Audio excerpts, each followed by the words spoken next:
The Dukes of Dice are brought to you by Arcane Wonders and Tasty Minstrel Games. Check out all their awesome products at arcanewonders.com and playtmg.com. Welcome to the Duchy. It's time for another episode of the Dukes of Dice podcast, a proud member of the Dice Tower Network.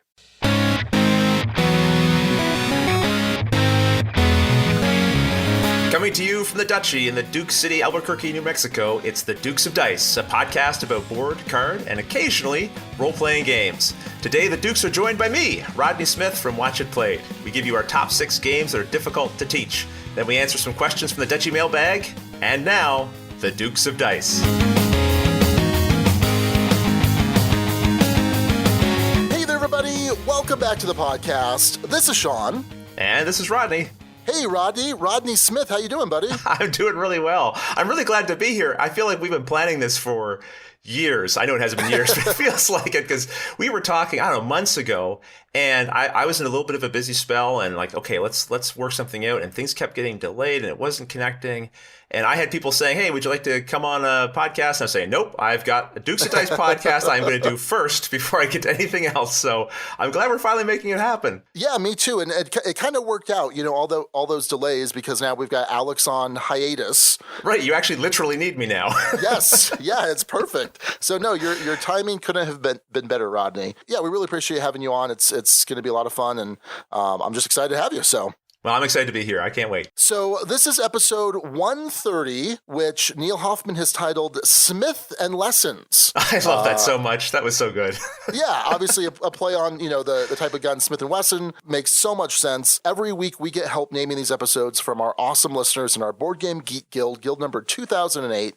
And at the end of the episode, we'll give you the rest of the top 6 episode title suggestions. But definitely go check that out, because you can help get in that friendly competition every week, and you can discuss and ask questions about the upcoming episode. So definitely a cool place to go check that out. So that's my quick plug for what we do. Rodney, what's your deal? I hear you have some kind of ginormous YouTube channel or something?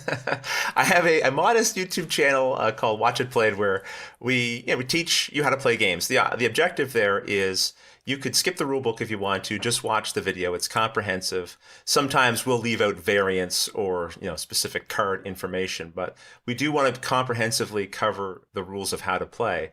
And then, oftentimes in follow-up videos, we'll actually play through the game split up over episodes. And at the end of an episode, we'll turn it over to the audience and say, well, what do you think we should do next? So we try to give people an opportunity to not just be watching, but have an investment in the actual gameplay itself. And hopefully by the end of all of that, they can decide for themselves whether or not they think the game is a good fit for them. We tend to avoid, we very much avoid reviewing games on the channel itself. But the hope is that the information provided will help steer a person in the direction either way or towards that game. Yeah, absolutely. And, your videos are just so excellent. The production quality is so excellent. And the rules teaching is just spot on. I think the last one that I went through to really learn the game was Masmorra. So that was a big help. And even like a couple months ago, before we reviewed Above and Below, I watched your video. It was one of the rare cases where Alex read the rules and I hadn't. That's strange. Yeah, it was very, very strange. And so I showed up and I'm like, yeah, we could just play. I watched Watch It Played, and Alex was like, well, I'll go over it still. And I'm like, and he started, teaching, and I'm like, oh yeah, you can do this and this and this. Like, oh, I guess Rodney's pretty thorough. I'm like, yeah, he is. Well, I try to be. Thank you. That's very kind. All right. Well, before we start talking about some cool games, a couple bits of show business here. First up, the Golden Geek Nominations are open, and this is going to be open till February 21st. It closes midnight Central Time, and there you can go and vote for a bunch of different board games that you want to nominate for the Golden Geek Awards, a bunch of different categories. There also happens to be a nomination for podcasts, which the Dukes were nominated last year, which we were very honored to be nominated, and we would love to get nominated again. Of course, we'd love to win, but, whatever. It would be an honor just to be nominated again. First things first, right? Yeah, exactly. So by all means, if you have some time, go over there, vote for some of your favorite board games for 2016, and then give the various podcasts that you love, give them some love, because there's lots of amazing podcasts out there. So by all means, be sure to support them in that way. Well, I was just going to say, I don't know if I want this, but I'm surprised I haven't seen a Golden Geek category for video. That's what I was just going to say. Oh, yeah, okay. It seems like that would be a thing, especially because it seems like there's a little bit more support on BGG for the video reviews. Like the actual video reviews are in the main page of a game, but there's no way for a podcast to show up there. Yeah, exactly. It does seem like video is a popular medium in content creation. So I don't know what the story is behind that. I have to imagine they've had the conversation over there about doing it. So I'd be curious to find out why they didn't. Like I said, I'm not sure I really want that necessarily. Because then suddenly you're like being rated and ranked and all the rest of it. But it is curious though. Yeah, it's definitely interesting. And then finally, last bit of show business, we do have a Patreon account where you can help support the show. It's patreon.com/Dukes of Dice, and it helps support equipment upgrades and hosting costs and all sorts of stuff. And we really appreciate all our amazing Patreon patrons. Just want to give a quick shout out to Aaron Sondervan, who is a brand new Knight of the Duchy. So thank you, Aaron. Really do appreciate that. And one of the things we just did this week was a live Q&A on YouTube with Jake and Danielle from Draft Mechanic. And that's some of the extra video content that we put up because we've hit certain goals on our Patreon. So that was pretty cool. In fact, there was a very brief mention. Actually, I can't remember now, Rodney. We either talked about you on the air or off the air. Now I don't remember. Was it good or bad? It was good. And actually, you'll talk a little bit about it here in a little bit. I will probably, yes. Yeah. Yeah. So go ahead and check that out if you want to help support the Dukes. We would greatly appreciate it. So, well, hey, that's enough business, Rodney. Let's talk about some board games. All right, let's have some fun here. Do you want me to kick it off? Yeah, kick it off. I think you've got a pretty cool story to talk about, so I'm excited to hear this. Well, yeah, I had a fun past weekend at the time of this recording. Anyway, I was contacted maybe a few weeks ago by Marty from Rolling Dice and Taking Names podcast's wife. She contacted me because Marty's birthday was coming up. He's turning 50, the big 50, and he's not somebody who's a huge fan of the birthday thing at all. So she had contacted me and said, hey, listen, I want to do a weekend of gaming, 50 hours of gaming, and maybe you and some of his other buddies who don't live locally could jump on Skype and play a game. And I thought that sounded like great fun. And my wife is actually copied on this message as well. And I made a point of replying and just saying, what airport is near you guys? Just asking. And, Vanessa was like, listen, we're not expecting you to come fly down or anything. Skyping's more than enough. And I said, I know. I don't think we would actually come down, but I'm just curious now. So I did look into it. And then when my wife came home that night, without me really having to say anything, she said, is this something you'd really like to do? Fly down there and visit him for his birthday. And of course I was like, yes, I'm trying to restrain myself, and like, yeah, I mean, like if it could work out, that could be kind of a nice thing to do. And she was very agreeable to it. So it was very cool. We didn't tell Marty. No one really knew in advance, except for a couple of people. And so it was kind of fun because he didn't even know about the 50 hours of gaming. So suddenly a bunch of people show up at his house, and I think he's like, okay, so this is the surprise. And it certainly was a big part of the surprise. But then the door opens and me and Christy come walking through the door, and we're there too. I think it kind of floored him. I could see his brain just kind of like fritz out a little bit. Yeah. And we had a big old hug, and it was great. We had this weekend of gaming together that was quite unexpected.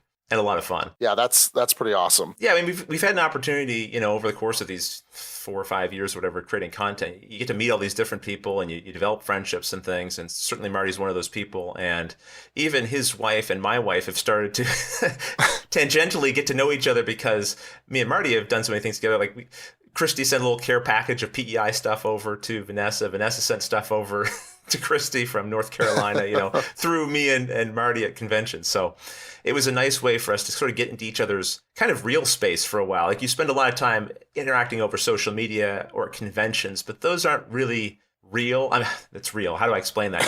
It's like, it's not real life. It's not normal life. And right. This was an opportunity to really be in each other's kind of normal worlds for a bit, which was a lot of fun. So when you say 50 hours of gaming, I mean, was this 50 hours straight through?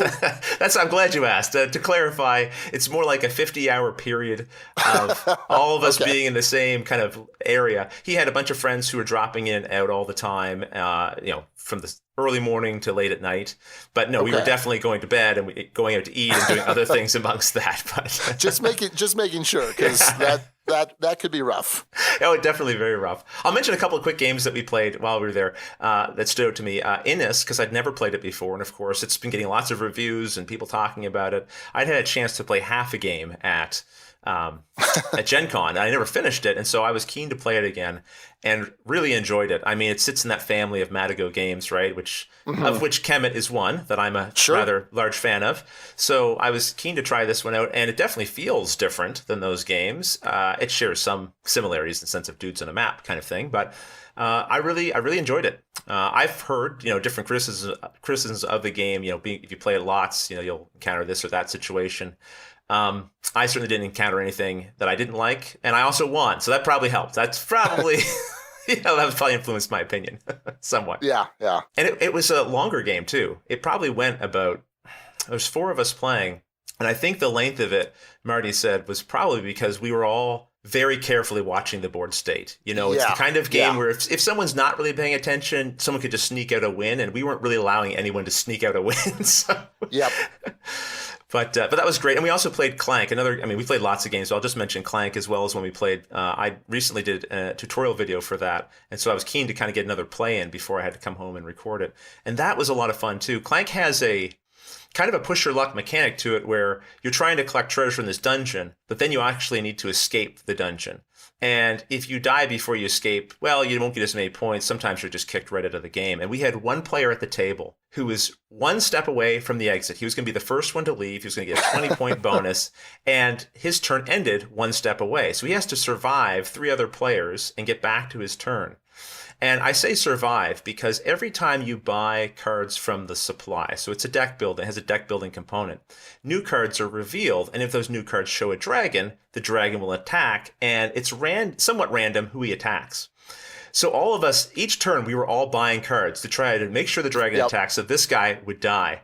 And every turn, the dragon attacked, and every turn, his cubes didn't get pulled from this bag, so he did not die. So each extra turn, it just kept ramping up. We kept yelling louder and louder. It eventually got to his turn. He hadn't drawn his cards yet, so he drew them, and he looked at me like, oh my goodness, I have no movement. So he was stuck there at the exit, and we had to go around again, and you know what? He survived another 3 attacks. It was the most incredible. It was one of those situations where it was like, even though we wanted him to die at the end, you're kind of rooting for the underdog yourself, because it's so incredible he survived that long. So anyway, those were just a couple of the many games that we played and had a great time playing it that weekend. Very cool. So while you were doing that, I was over at Empire Board Game Library last Saturday doing our Gamers Garage Sale, which is something that I kind of organized and put together.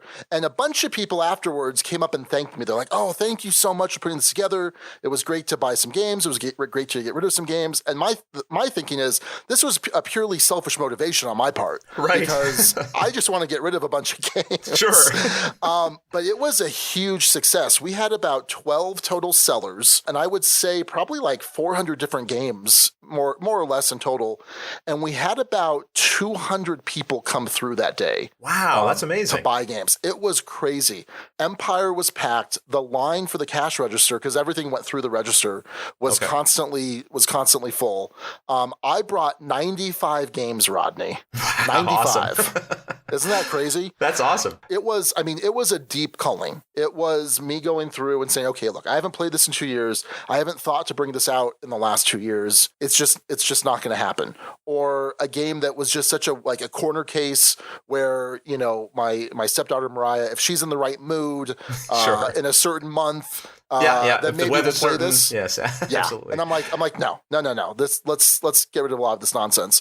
So 95 games, I wound up selling 65 of them, which is pretty good. That's really good. Excellent. Yeah, that's pretty good. I was pretty happy, but it was just crazy. It was just so many people, and it was interesting. I was curious what kind of people were going to show up. I figured there'd be a lot more hobby gamers, the people really into the hobby, and that wasn't the case.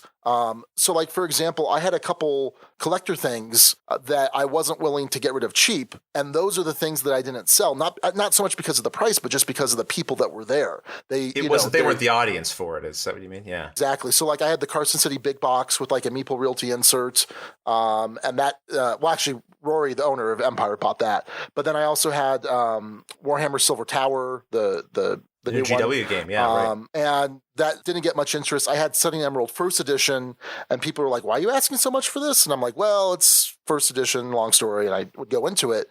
But it was a lot of non-gamers that wound up coming in. And so a lot of my like little box games that are just, I had a couple Munchkins, I had a couple Fluxes, and those are the things that just flew off my table really quickly. It's interesting. It kind of makes me think like that's something we all sort of have to keep in mind. If you're like me, I know you are, Sean, but also our listeners, like you're kind of constantly soaking yourself in like board game media and information about the hobby. And so you know everything that's new and hot and cutting edge and all the rest of it. But the majority of people aren't really approaching the hobby that way, right? And you even discover that in your own gamer garage. You think, oh, all the crazy gamers are going to show up. Well, I'm sure some of those obsessed gamers showed up too, but probably the majority of people are just your everyday, like, oh, I'd buy a new game. Right. Well, and the thing was, someone asked me, like, oh, how does this play? And I would start to explain it using the terms that we're comfortable with. They'd be like, oh, it's a dice placement, it's area control. And I'd just see their eyes glaze over and I'd be like, oh, right. You don't know all these terms. Okay, well, let me, So, we'll be talking about teaching rules later, but it's also kind of a teachable moment there. Yeah, right. When you can kind of say, oh, well, it's this is the term that we use just to kind of, it's a shorthand so that we know what we're all talking about. And so what games have you played, and are there ways I can compare this to those? So it was really cool. And so the way that Empire got a cut was basically all of the transactions went through their register, and then they paid everyone out, all the sellers out in store credit. Right. So at the end of the day, I walked away with an $1,100 gift card with store credit. Oh my goodness. When you were driving back from that, you must have like looked at that crate of 30 odd games and said, you guys got lucky. You got very lucky. Yeah, no, absolutely. Absolutely. Well, what I started to do towards the very end, when there was like no one there, and I wish I'd done this earlier, is I held up like a stack of 4 games. Right. And just said $20. Anyone want this for $20? And I think I could have gotten rid of all of them had I started doing that earlier. That's a good tip. Because at that point it was just like I don't want the effort of actually taking these home and bringing them into the house, down the stairs to the basement. Oh, and you already mentally removed them from your collection. You're like, no, you guys are dead to me now. But now they're like back, just taking up space on your shelf. Well, it's interesting. It's interesting because I looked at a couple of them, like, well, maybe I should just give these a quick play, just to make sure, since they survived the initial purge, maybe. Okay. But no, second chance.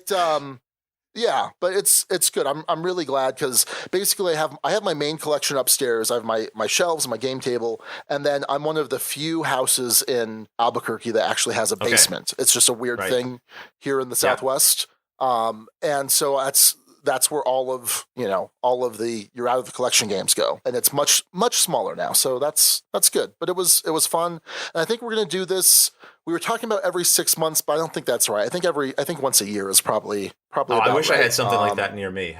Just somewhere to go and as a group just cull off a bunch of board games. It's something I might have to just look into. There's a games cafe here on the island. Maybe I should talk to them and see if they'd be interested in hosting something like that. Could be a great way to help not just get rid of games, but also help get games into people's hands who might enjoy it more than maybe I've had a chance to. Oh, sure. And the cool thing too was, some of the games are people that come to our Wednesday night game group, so that they're going to be available to play. Exactly, yeah. Which is kind of the nice trick there.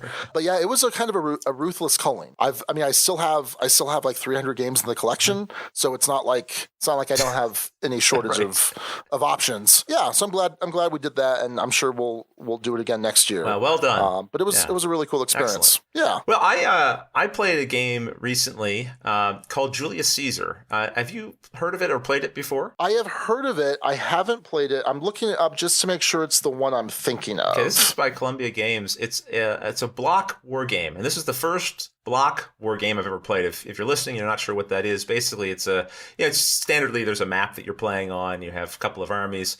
The army is represented by these wooden block pieces. And if you think of that game Stratego, that's a significant oversimplification here, but the idea being that I can see what my units are because there's a sticker on the side of the block facing me, but my opponent can't see what it is. To them, it just looks like a bunch of same shaped, same colored blocks on the board. And I've been wanting to play this because I like just dabbling in a bunch of different game types, even ones I maybe don't always get drawn to initially. And block war games were one of those categories I hadn't yet dipped my toe in. And I heard this was a good sort of starter game. The rules are not overly complex, although, they're your standard war game, 3.1.2, kind of rules layouts. And the rule book wasn't fantastic, but it wasn't difficult to really figure out. And I didn't finish the game. The game was listed as 1 to 3 hours, which is quite a spread, right? It's a 2-player game only. Yeah. I think it must be like 1 hour if one person's playing terribly. You might just win very quickly. But we had about a 2-hour window, and with it being a learning game, it didn't quite fit into it. But I did enjoy it. I thought it was interesting and clever. The way that you do, there's a dice rolling mechanism in there, and as you damage an opponent's blocks or units, you rotate them. So the side that's sort of pointing upwards is kind of their current health, strength, or whatever, and as they take damage, you rotate them until they basically rotate off the board. They're dead. So there's an interesting combination of recruiting new units onto the board. You have a supply of ones that don't start on the board, so you're adding them, trying to add them to key locations. The object of the game is to basically secure a certain number of locations worth 10 victory points, I believe it is. And the theme of the game is one of you is Caesar and one of you is Pompey, and you're both battling over these regions. One challenge, too, about the map is all of the names are historically based, and I don't really... some of the names I did not know like where I would ever look for any of these on the map, let alone my already weak sense of European geography. It's like I don't even know where these are, Greek or whatever. Like I don't know where these things are. Rome, I know where Rome is. I can find that on the map, but everything else was a little more complicated. And so I'm looking at the map, and so it's basically a map of the Mediterranean. Right, Mediterranean. That's what areas. I should say. Yeah. So it's more of like a strategic game, and not like the commands and colors, which are more of like the tactical single battle. Right? Yeah, I didn't really give you a good sense of what a turn would look like, but essentially both players draw cards from a shared deck. You'll have 6. You each pick 1 to discard, and then the remaining 5 will represent kind of the 5 turns that you'll take. So for the first turn, you each pick 1 card from your hand, put them face down, and then each player reveals. And there's a number on it that tells you how many of your units you can move, as well as how many units you can recruit. So you might have a card that has high movement but low recruit, or vice versa. And it also gives you kind of the initiative. So if I have the higher movement value, then I'll get to go first.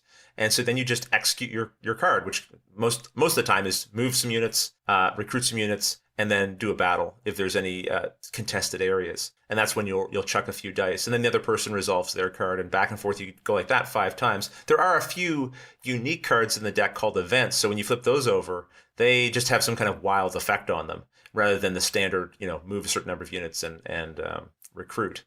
So it's very tactical. There's a little bit of randomness in there with the dice rolling when you fight and that, and with these kind of events. But it's still a thinky game. It's still definitely a tactical, thinky game at the end of it. So did this whet your appetite for more of this style of game? Well, I did post a picture of it to Twitter, and I started getting some people replying and saying, "Oh, you should check out this or that block game as well."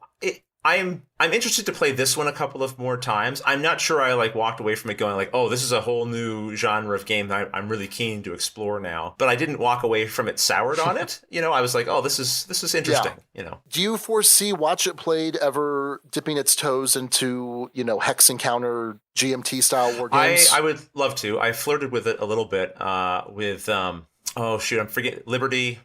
What's the one? Oh, Liberty. You did Liberty. I know. I flirted with the idea of it.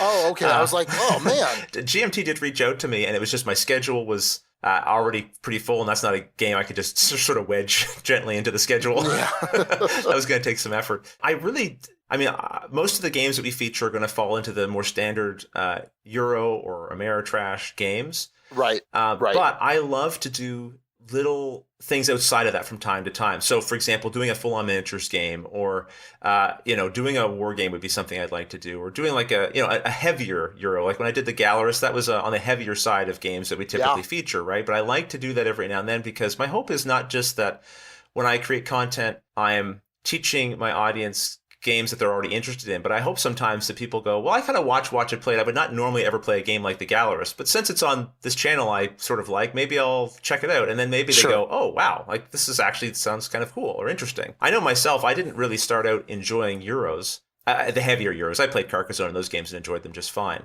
But I got introduced to those games through other board game content creators that I liked and discovered my own interest in them and my own enjoyment of them beyond what my prior, I don't know, assumptions have been about them. Sure. And so if in some way, I can expose some people that way, then cool. Very interested. Yeah, I'm because I'm kind of dipping my toes into that, and I know that that's not necessarily something that our current audience has, but I know that there's a big market out there for heavy gamers that are craving more and more media content. Right. Like Heavy Cardboard has had just tremendous success because that was a market that wasn't really being served that well.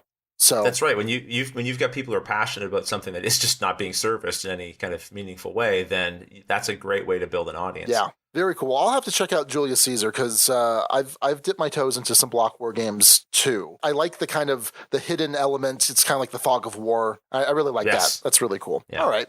Well, I got to play Santorini. This is kind of it's an abstract game. You have these two pieces on this, 6x6 or 8x8 grid board. And it's a really simple rule set. All you're trying to do is move a piece, and then you get to build a level of a building adjacent to you. And the buildings go up 3 levels, and you're just trying to move your piece to the top of one of those. Unfortunately, you can get cut off if someone caps, they put a dome on top of it, so you can't move up there. And you have to move up step by step. So I can't start on the base and then jump to a level 3 building. I have to be able to have built this path upwards, but it's a shared space. And so you're kind of maneuvering and competing and trying to block each other. And because you have 2 pieces each, there are different options that you'll have to move things around. But the trick here is that everyone has a special god power. So there's this Greek god theme to it, Greek mythology. And so these will break the rules in some subtle ways. So instead of moving and then building, one of the gods lets you build, move, and then build, but you're not allowed to go up a level. Hermes lets you move either of your pieces anywhere on the board, more or less, as long as you stay on the same level. And there's a bunch of other things that I think definitely add to the variability here. But at the end of the day, it was kind of just okay for me. And this is something that I know has been fulfilling from Kickstarter recently, and there's been a lot of love for this game. And I think it looks fantastic. I think on the table, it definitely can grab people's attention. And when I was playing, people would come over and look at it and just be impressed by it. And the art's fantastic. Everything about this game, it looks fantastic. But I think for me, it's that $60 MSRP. I mean, you're definitely getting that value in terms of the components. But as someone who's not a huge fan of abstracts, it just kind of left me wanting a bit, if that makes sense. Yeah, I can see that. My first games of it were without the powers, and I definitely recommend if someone's playing it, don't wait too long to get into the powers, because they really do make the game, I would say, more interesting to play. And yeah, Sean, what you were saying about the production quality, it's really beautiful. Like when you talk about the 3 levels, it's literally these plastic blocks that you're building upwards, and these blue domes are sticking on top of them. The figures are nice. The board itself is elevated. It's like this elevated, propped up island, and it's a very attractive looking presentation. You're right. It's the $60 price tag. I could see that throwing some people for what they might perceive the game that they get out of it, the gameplay. Right.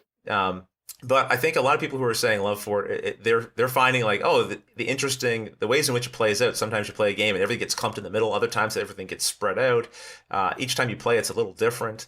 And it is very much a tug of war. Sure. Because you're trying to build up and set yourself up, but you can't ignore what the other person's doing, because then they'll do the same thing and win. So it's this weird tug of war back and forth. I think it's an excellent game. Certainly one that people should check out.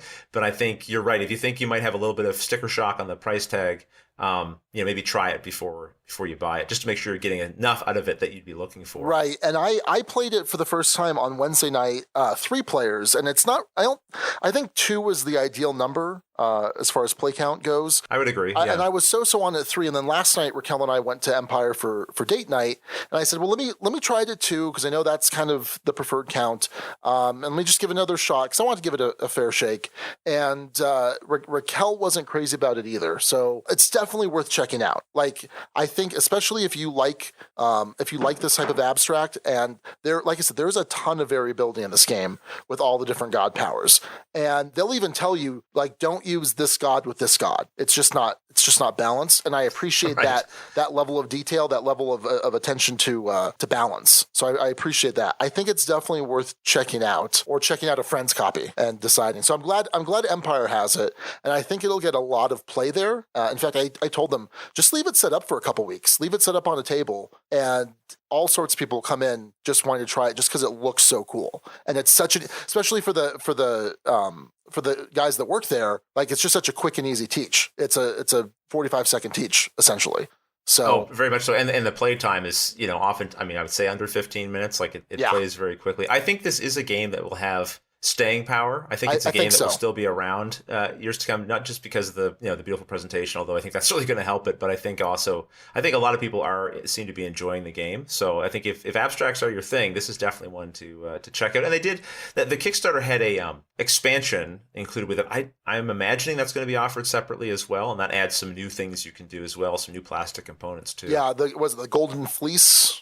That's expansion, right, yeah. I think. Yeah, definitely. So that's Santorini. Well, I mean, Julius Caesar to Santorini. That's quite a hop, wasn't it? Yeah. Well, let's hop again from Santorini to. I wanted to talk quickly about Guild Ball. I mentioned earlier my enjoyment of occasionally doing something a little different on my show, and I think covering Guild Ball would qualify there, because that's a proper miniatures game.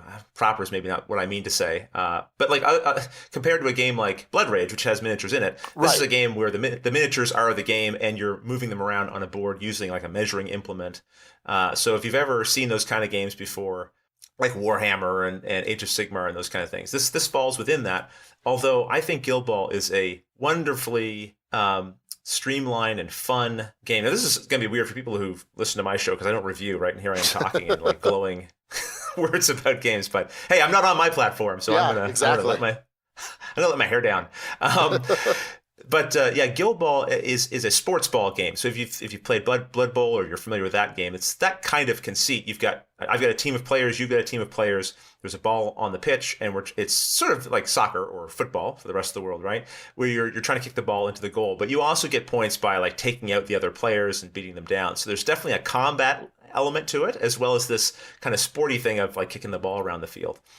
And they just recently released this fantastic starter kit called Kickoff. Mm-hmm. And it fixes so many things about miniatures games that I don't like, which is, I don't know what team to buy. I don't know which figures to buy for the team. Oh, I finally figured that out and bought it. Now I have to assemble all this metal. My fingers are stuck together. It's gross. And this is taking me forever. And I've cut myself or whatever, And, I've got this team. Oh, wait, there's a bunch of tokens I need. Oh, I have to go buy those now. Or I have to buy... Oh, the units and all their abilities, they're stuck in a rule book somewhere. I've got to keep flipping back and forth to, and there's tables to look up and all this.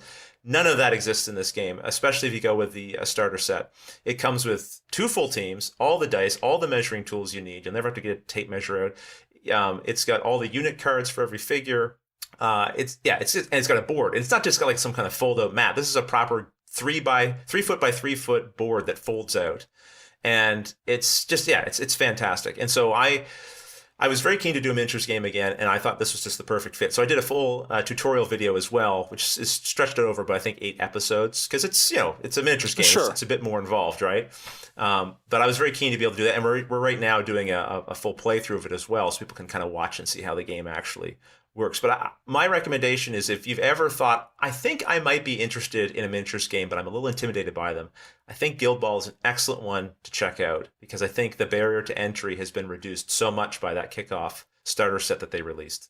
Have you played many miniatures games yourself? Like, I know you have, because you've painted up several Warhammer figures and all the rest of it, right? Oh yeah, I used to work for Games Workshop years ago. On the retail side. Most of my gaming from 2001 to 2010 was miniature gaming. Warhammer, Privateer Press stuff.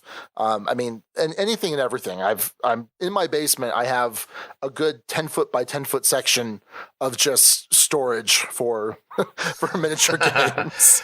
I've got another one to add to your queue then. I think this is worth checking out. Well, you know what's crazy? This style where it's a miniature game, but it's also a sports game. I love it. Like I think I love Blood Bowl. I mean, as far as miniature games go, Blood Bowl's probably my favorite. I've played in countless leagues. I've had countless teams. I love Blood Bowl. Dread Ball from Privateer Press was fun. Chaos Ball from who was that? I know it's Eric Lang designed it. I'm blanking on. Oh, that was cool. Was it You're Cool not. And Dread Ball was Mantic. Oh wait, what am I thinking of? The Privateer Press one. There's a Privateer Press one too. I have not played the Mantic Dread Ball then, but I'm confusing it with Privateer Presses. That's gonna bug me. But anyway, so yeah, I like this style, and it's just kind of a weird, it's a weird thing. Sports games aren't necessarily like huge in our hobby. I mean, there's a couple. Oh, by the way, with the exception of say baseball highlights, first mentioned. I didn't mention baseball highlights last episode. Well done. I was trying to set you up. I'm glad you got it. You're welcome, Alex. Yeah. No, someone called me out on it. They're like, hey, no one mentioned baseball highlights last episode. I'm like, oh, well, I guess that's the beginning of the fall of the Dukes of Dice. There we go. Yeah, so there we go. Is nigh. But yeah, I this kind of game I really enjoy. So I've definitely had Guild Ball on my radar, and at some point it'll probably happen. I mean, what's nice is it has the colored plastic minis, right? So that's right. I didn't mention this, but yes, they're pre-assembled, and each team is colored. So if you didn't feel like painting them, it's very clear whose team is what. And the miniatures are excellent. The quality of it is excellent. They're using this new technique now, which gives you more detail than plastics were originally able to obtain. And I think, although they're still releasing some of the metal figures, that I believe their plan is to over time migrate entirely over to plastics, or at least for like teams that you buy and things like that, you'll be able to get them as pre-assembled plastics. Yeah, no, I'm definitely interested, and so thanks, Rodney. Appreciate it. Yeah, you bet. One other quick thing, I've been playing a lot of Star Wars Destiny as well. Still, that terrible game. Yeah, it's terrible. I actually brought it Wednesday night with the intention of teaching Rory, the owner of Empire, so he would start carrying it. Yeah. Infect a few more people. And it worked. Sure, yeah. Because I need local players, and I don't have anyone that's willing to do it. Because like, I don't want to do a collectible game. And I'm like, you know what? I'll get Rory hooked, and then it'll grow from there. I'm with those people. I don't want to do a collectible game either. I don't know what happened. Well, I do know what happened. I don't either, but here we are, right? It's really good. It is. It is fun. Like, that's the thing. Like, because people are like, oh, well, Dice Masters. In my opinion, this is so much better than Dice Masters because it's a true dice and card game. Like, there's not really a card game element to Dice Masters. The cards are just there for reference, really. Right. But you still have hand management and building, constructing the deck. It's super good. In fact, I just got the Team Covenant tokens. They're very nice Saga looking. Tokens. Yeah. They're beautiful. Yeah. No, they always do nice little accessories for it. I picked up a few tokens as well, and I'm looking for some kind of organizer for it. Game Trays is working on something currently, and they have a nice sort of prototype, sort of 3D model of what they're planning to do to help people not just store their stuff, but actually be able to bring them to tournaments and play. So it provides like a shield so you can't see what dice you've brought with you. You're not showing your opponent, which is meant to be kept secret. Right. So it'll be interesting to see where that goes, because that's the one thing about this game is I've got like a binder of cards, which is fine, but then I've got like all these dice just sitting in like plastic bins and things. Yeah. So how are you intending to play this game? Are you trying to play this kind of casually, semi-competitively, competitively? What's your plans? Well, I'm doing a kind of a blend. I'm playing casual tournaments, I guess you'd say. Okay. I've been playing over Skype with some friends. Sean, if you're looking for players, I should try to get you into our next tournament. Yeah. So there was six of us initially, and now I think we're up to like 8 or 10 even people playing, and we just play like a one-off game on Skype. We follow the tournament rules. Okay. The one thing we've relaxed is in a tournament game, they're supposed to last no more than 35 minutes. We recognize because we're playing a little more casually and there's a little more bantering going on because we know each other. Sure, we've extended it to more like 45 minutes. But otherwise, you play around. If you win, then it's a Swiss style, right? So if you win, you'll play against other people who also won, and so on and so forth for placement. There's no real stakes on the line. There's no prizes, except we like Photoshop your face onto one of the Star Wars figures in our group chat as the chat picture. But that's about the extent of it. And bragging rights. I won the last tournament, which was pretty cool. Oh, nice. But I've already lost my first game in the next tournament, so that's not going to happen again, I don't think. So what's your go-to deck? My go-to deck is I have a Kylo's Tantrum deck, is what I call it, and it's just Kylo Ren. It's got a Tusken Raider in there and an Elite Stormtrooper. Okay. It fills out it's 3 colors, which is nice, so I can unlock anything I want from the different colors in Star Wars Destiny, and it's a nice balance of points you're spending on your characters plus the health you're getting. If you go down to 2 characters, there's some interesting things you can do, but then you're basically giving up health generally. Right. And so my deck needs to stay alive a little bit longer to really get going. So that's ultimately what I'm trying to do there. Okay. What's your investment been? Not in terms of cost, but just in terms of like, did you buy a box, 2 boxes? Sure. Is that something you want to reveal? If not, that's fine. there might have been a couple of boxes. But see, the thing is, like there was where I was ordering from. If I get 2 boxes plus just 1 individual booster, it was enough for free shipping. So obviously, the fiscally responsible thing was to buy 2 booster boxes and a pack. Sure. No argument here. Boy. Yeah, well, listen, I've stopped buying. I'm never going to buy another pack again. Now I'm just trading what I have. Okay. Like I'm just trading with other people, for example, who are in this tournament, who's also bought booster boxes. We're just mailing things back and forth and filling in our gaps that way. Now, when you say you're never going to buy another pack again, you mean until Spirit of Expansion. Spirit of Rebellion comes out. Right. Exactly. I'm not buying another expansion. I'm not going to buy anything more from the current print. Gotcha. But if there's an expansion, yes. Although, I mean, I have to be very careful. I mean, one of the reasons why I had to stop playing Magic is because I'm oddly collectible that way. Like I want to have everything. It doesn't matter. I'm never going to play half the cards. Yeah. I like to fill in all the gaps in a binder. Yep. And so I get a little weird that way, and I recognize that weakness here. So I am trying to complete the first set. But I'm telling myself I will stop once this first set is completed, and when the new sets come out, I'll just get the things that kind of complement the decks I'm trying to make. That's what I'm telling myself. I've never yet succeeded in actually doing that in any collectible game I've ever dipped my toe in. Yeah. But I'm going to try. I'm a little nervous. So when I was playing competitively, playing Magic competitively, I was buying a case, so six boxes every set. And oh my gosh. Yeah. So I said, okay, I'll buy one booster box of Destiny. And I realized that's not quite enough. I'm like, well, I think maybe 2, but I think I'm gonna go 3 boxes total once Rory orders them in. I know they're waiting on the next printing of them, I think, because I don't think they're available anywhere right now. They're hard to find. Yeah. I found 2 boxes was a good, like I had 2 boxes and probably about 12 packs additionally to that. And I definitely felt towards the tail end of that, I was the law of diminishing returns. I was opening packs and being less and less pleased with what I was seeing. So I feel like 2 boxes is probably, you're going to be pretty happy with the distribution of things you get. And then after that, you're probably going to feel like, oh man, I'm getting another Count Dooku again, another Jedi robes again. So. But you have good trade fodder. I do have some good trade fodder. Yeah, like I said, there's about 6 or 7 of us who've been bought more than we should have, and now we're just trying to spread out the love after that. Yeah. Oh boy. We're in trouble. So I'm glad to hear you're playing, because I can add you to my trade fodder. Yeah, it is. We can help each other out. Oh, it's so good. It kills me how good this game is. It absolutely kills me. Ugh. Well, I enjoyed watching you and Suze play that time you streamed it. That was a lot of fun. Oh, man, that was brutal. That was like an hour and a half. Yeah. I don't know what happened there. 35-minute rounds. Yeah, that's... Yeah. But no, it was fun, and that was my Jango Fett, Tusken Raider, First Order Stormtrooper deck. But I'm actually trying to work on Princess Leia and Queen Amidala, which is nice. That's an interesting... It's very different. Yeah, it's kind of a red-yellow control, so... Okay. I think there's a handful of people that are really interested in this conversation, and another group that's like have their fingers in their ears. Shut up already. Like either shut up or I don't want to hear this because I'm going to buy it.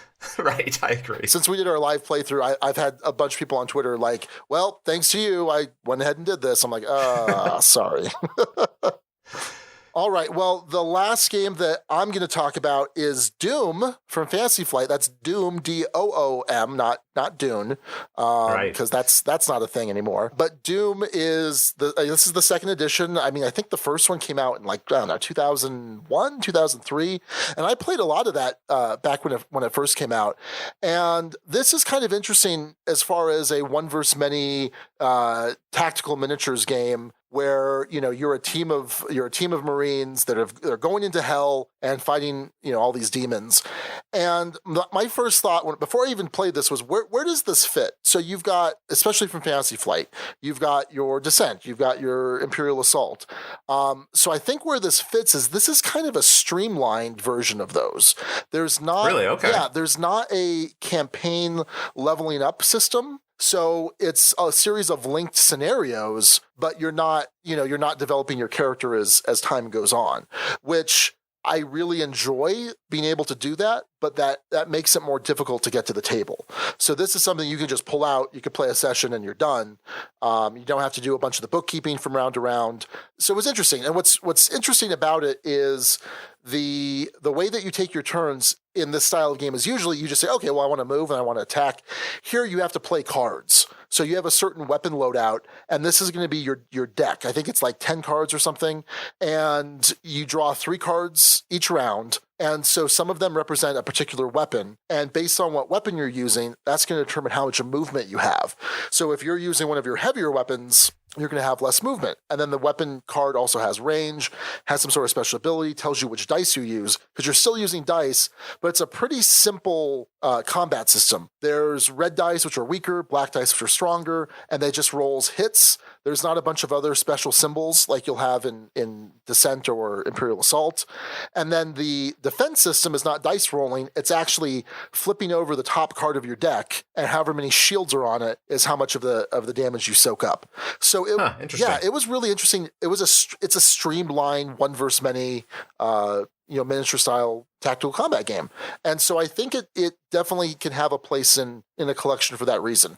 I definitely enjoy Descent and Imperial Assault more than Doom, but it was cool to give this a shot. Our buddy Matt had picked up a copy and he was the Overlord, and I enjoyed it. Usually I like being the Overlord myself, but I enjoyed it well enough as just one of the team players. So how do one versus many games go over in your groups then? Sounds like you've played a few of them, right? So I guess it works for you. Okay, like I hear these horror stories, and I've encountered it myself on occasion, where if the Overlord is winning, the players are just complaining things are too overpowered on that side. Yep. And if the players are winning, they're thrilled, but the Overlord's just kind of sitting there, kind of, miserable, feeling like just beat up by, 4 other people at the table. Yeah, that's pretty true. Okay. That's pretty true. So we went through an entire Descent campaign, and it was pretty evenly matched, although by the end of the second act, it was clear that I had the upper hand. In Imperial Assault, we'd never finished the campaign because from the get-go, I was just dominating as the Overlord. And right. So there was one scenario that I was like, yeah, these guys are probably right. I think the scenario is a problem. So that definitely can happen, but I really enjoy them. I love building a character up over time, or being the Overlord and just, fighting against everyone. That really appeals to me. That's probably where Doom, I suppose, has a place to solve a problem for people, because everything resets. Right. So, hey, we played that one scenario and it felt like the Overlord really crushed us. Well, maybe the second scenario, since we're all resetting, it'll be different. You know what I mean? It kind of gives the promise of a different experience. Right. And so I think that makes it a little bit easier to bring out. And because it's easier to bring out, it could definitely fit alongside Descent or Imperial Assault or I'm just mentioning the Fantasy Flight ones, but it could fit alongside those in a collection, I think. So... And so if I understand correctly, what you're saying is, although it's not a campaign, the scenarios are linked story-wise. Right. Is that the idea? Right. Okay. I don't recall if there's any lasting effect based on who won. I think there might be, but I don't think it's significant. Right. Okay. So yeah, I'm interested to play more of it. I'd like to play as the Overlord. There's some cool card play stuff that you can do. There's this nice initiative system where all of the there's a card for each player and then a card for each unit type of the Overlords, and you shuffle those together, and whatever you flip, that's whose turn it is. Of course, my brain was working. I'm like, oh, I'd love for there to be some way that the players or the Overlord can manipulate it, But that's I think that's kind of making it more complex than it needs to be. And the miniatures look amazing. I mean, again, I think these guys are using, I think Fantasy Flight's starting to use this new plastic technique as well. They looked really detailed. Yeah, I wish they would have done the same on Mansions of Madness. But anyway. Tell me about it. So that is Doom from Fantasy Flight Games, and that's what we played. We're going to head on over to the news desk.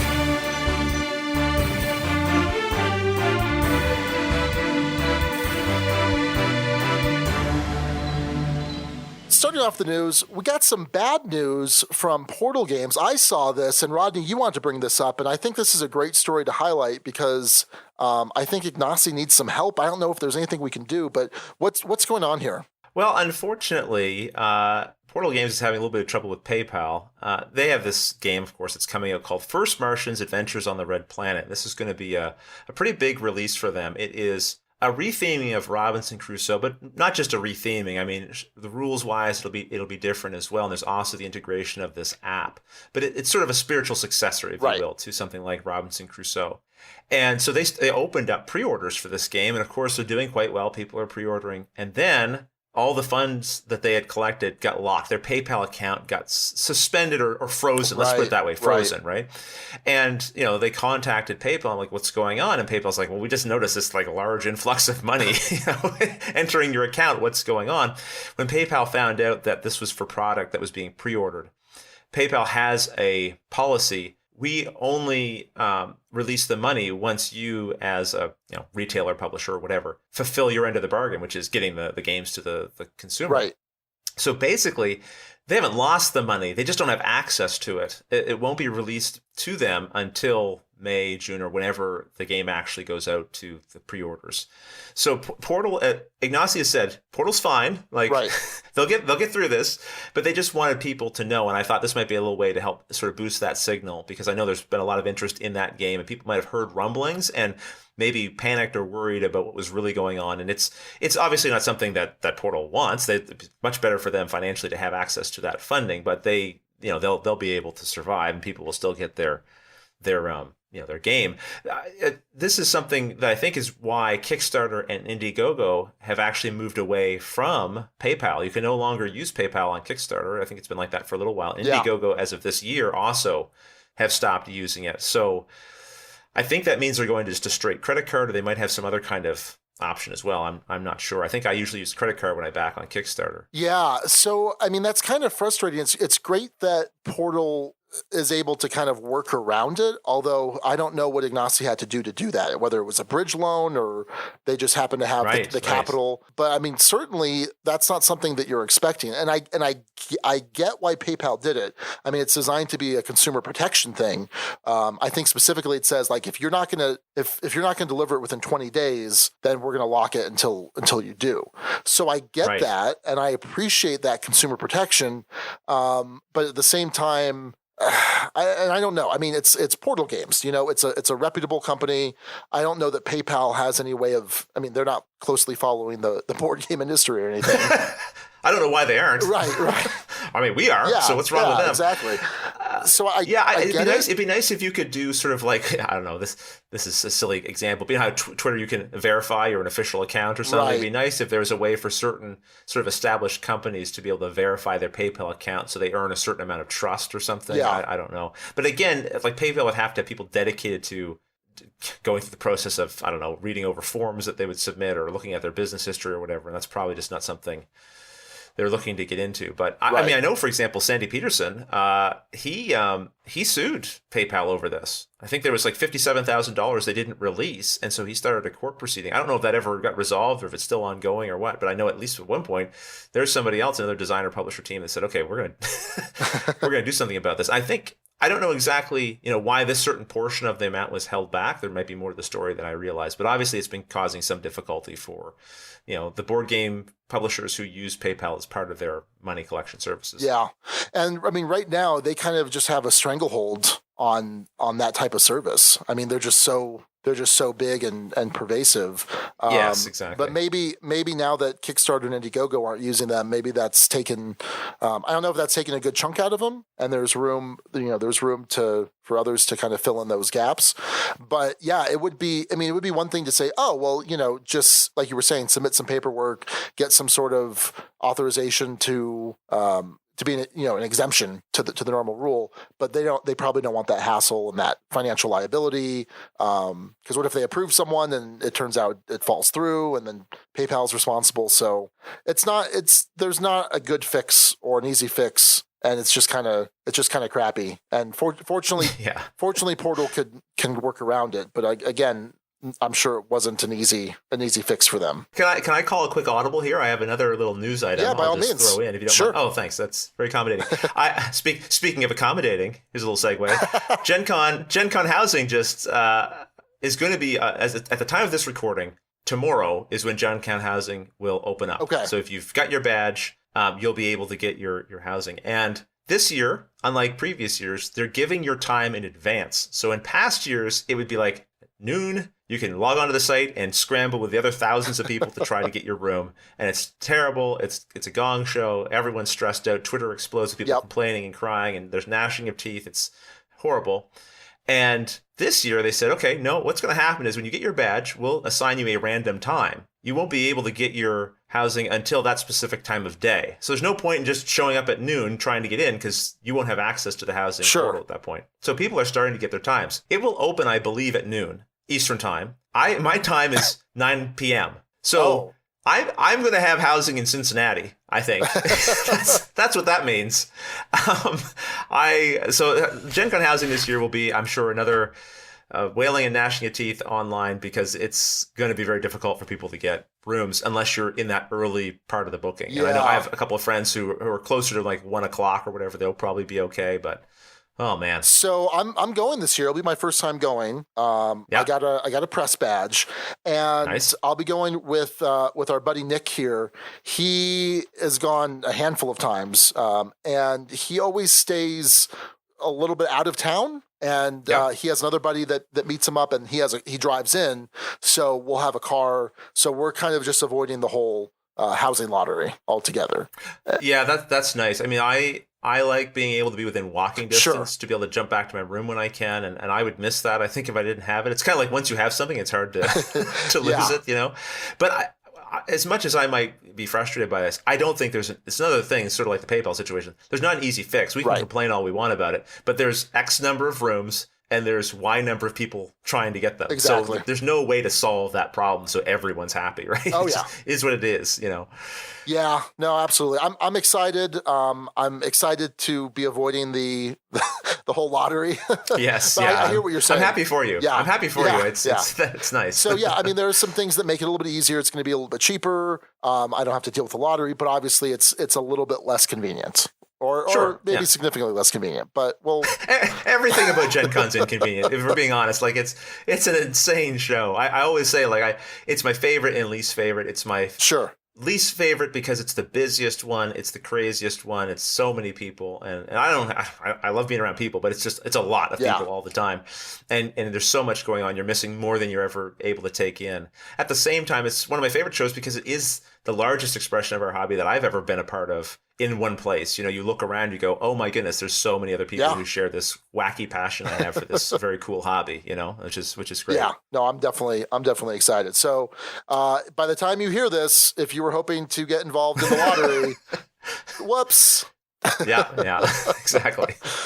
Well, maybe you have some more time-relevant information here. I do, in fact, and this is something I'm incredibly excited about. So, as Marty Games just announced this week, the Mottainai expansion, and I knew a little bit about this, so I was excited to hear that they finally released this info because I'm very excited to talk about it. So it's called the. I don't know how this game doesn't have a first mention every episode as well. I mean, I feel like this and Baseball Highlights is every time for sure this comes up. It doesn't get mentioned as often. Really? Yeah. Really? I would say it gets mentioned once every 3 episodes. Yeah, maybe when you and Mike and Fitzgerald were on, you made up for that. Yeah, that's true. That's definitely true. So Mottainai is definitely one of my favorite games of all time. And I love it so much. And so they announced the Wutai Mountain expansion. And what this is going to add are Om cards. So like the meditation sound Om. I saw this in the notes and I thought it was like Om, like Om, like you're eating something up. Okay, I understand that. It's a little more sophisticated than that. So yes, exactly. So these are, I guess, they're types of works, and what you're able to do is essentially power them up. So once you build them as a work, you can then tuck other cards under them, like you would tuck a helper or a material or a sail, I think. And depending on what gets tucked, it's going to possibly power them up in different ways.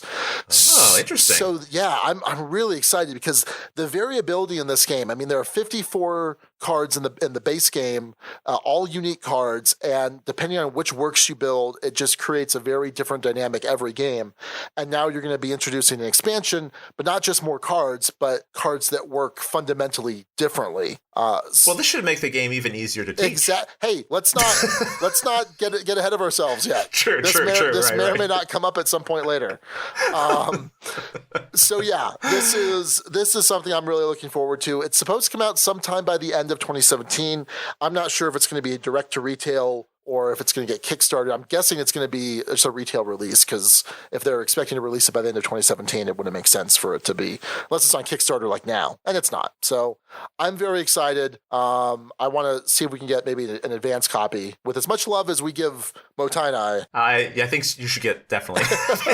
I really got interested in playing the game because of hearing you guys talk about it, and also I was in line with Mike Fitzgerald at BGG-Con, not last year but the year before, and he preached the good news of the gospel of Mottainai to me, and I had a chance to play it only one time, and I enjoyed it. I just haven't had a chance to get back, and every time I hear you guys talk about it, I think, I got to get that back to the table. I got to get that, because I think there's a lot there, a lot of depth to explore. Oh, big time. I'm keen. Yeah, no, big time. So very excited for that. So that's the Wutai Mountain expansion to Mottainai. And then last, we always like to talk about a Kickstarter, and this is one I didn't notice, although now that I think about it, I think they sent me an email just as a prior backer, and I missed it.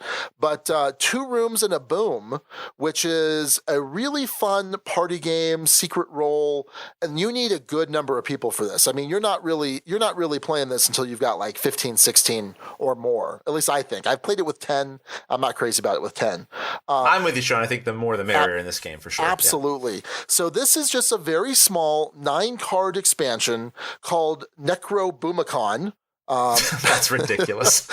Yeah, because we're adding some Lovecraftian characters to this game, and what's really cool, it has really nice plastic cards, because you're kind of hiding this card in your hand and you don't want to show it to anyone, and you're either on the red team or you're on the blue team. Some characters, there's a gray team, which is kind of like a neutral team, and essentially if you're on the blue team, one of you is the president, and you don't know who else is on your team, and you're trying to keep the president out of the same room as the bomber, who's the kind of the red team special character. And so if you're in separate rooms at the end of the game and there are going to be 3 rounds of exchanges, then the blue team wins. But if the bomber and the president are in the same room, then the red team wins. It's crazy because there are so many roles that are included in the base game that give you special powers, and it's just incredible. This game is so much fun. So I'm interested. It's just a small 9-card expansion. Nothing too crazy, because the base game itself is pretty crazy. And apparently it's a foil pack. So I guess they're foil cards, which sounds interesting.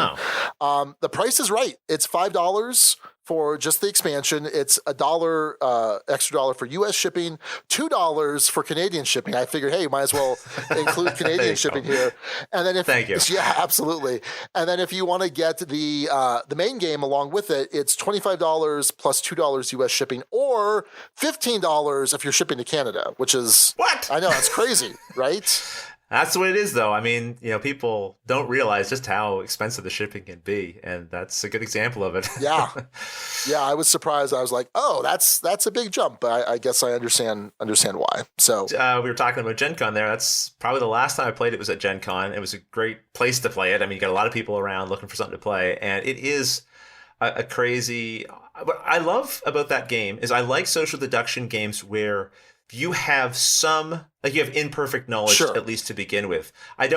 So like a game like Werewolf, for example, the first round, you have nothing to really go by unless you're the seer. Right. And so it's just, you're just pointing and shouting at people with no real reason for it, right? Yeah. With 2 Rooms and a Boom, you have the option of, like, once the game starts, you can go up to someone and say, look, I'll show you part of my card. Right. And so you start to get a sense of who's with what team and all the rest of it. So by the time you are actually having to make a decision, you have something to work from, and I like that. And that keeps sort of growing and building as you play farther into the game. And of course, it's imperfect information, so you might not really know what you think you know, of course, but it's very cool. And like you say, with a large group, great game. I think the thing that I enjoy most about this is each room has a captain.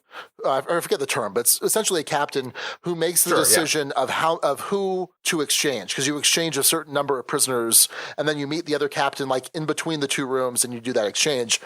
And the feeling when you start to realize, oh wait, I'm in the minority as far as the team goes, and I'm gonna lose control of this room. Like there's a coup, it's such a cool thing to just see that take place. It's a ton of fun.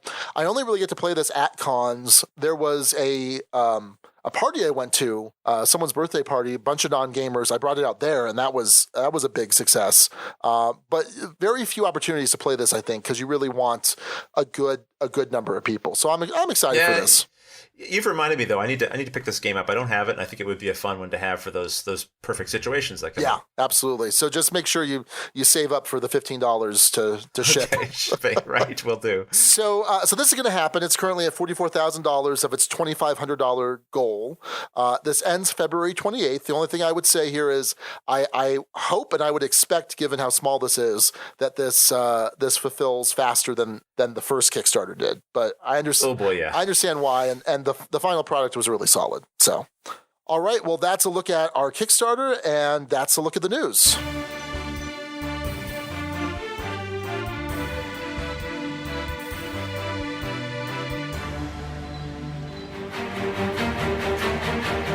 Hey everybody, the Dukes have a brand new sponsor, the fine folks over at Arcane Wonders. Arcane Wonders publishes the Mage Wars games, including Mage Wars Arena and Mage Wars Academy. Mage Wars Arena combines the best of tactical card play and tactical miniature play. You'll summon mighty creatures to do battle in your name, cast powerful spells to attack your foe, and thwart their every plan and strategy.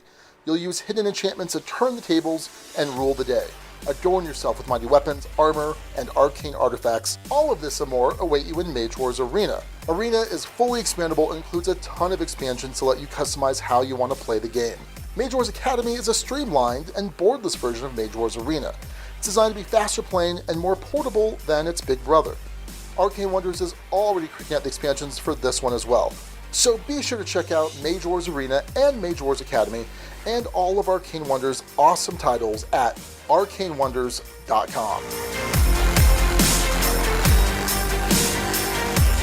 So since we have the rules guru himself, Rodney Smith, I figure let's take a look at some games that, might be a little bit harder of a teach. So here's our top 6 games that are hard to teach relative to their weight.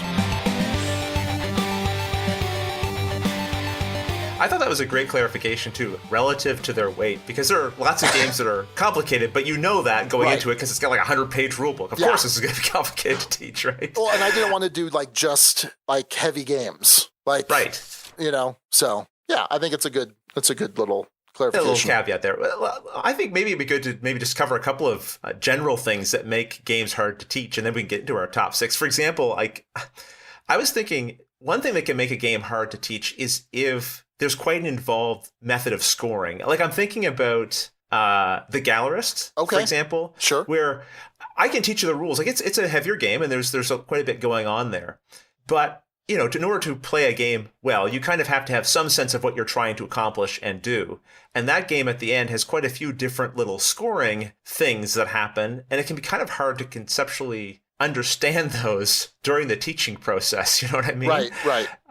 Especially when it comes down to the international market and things like that. So I think sometimes if there's an involved method of scoring that pulls from a variety of different places, it can make the teach a little harder because you kind of lose people as you're trying to explain, well, here's how you win, which is sort of an important thing to get across when you're teaching a game, right? Yeah, I think that the other thing, and The Gallerist is a good example, and I think Great Western Trail is a good example, is the interconnectedness of rules.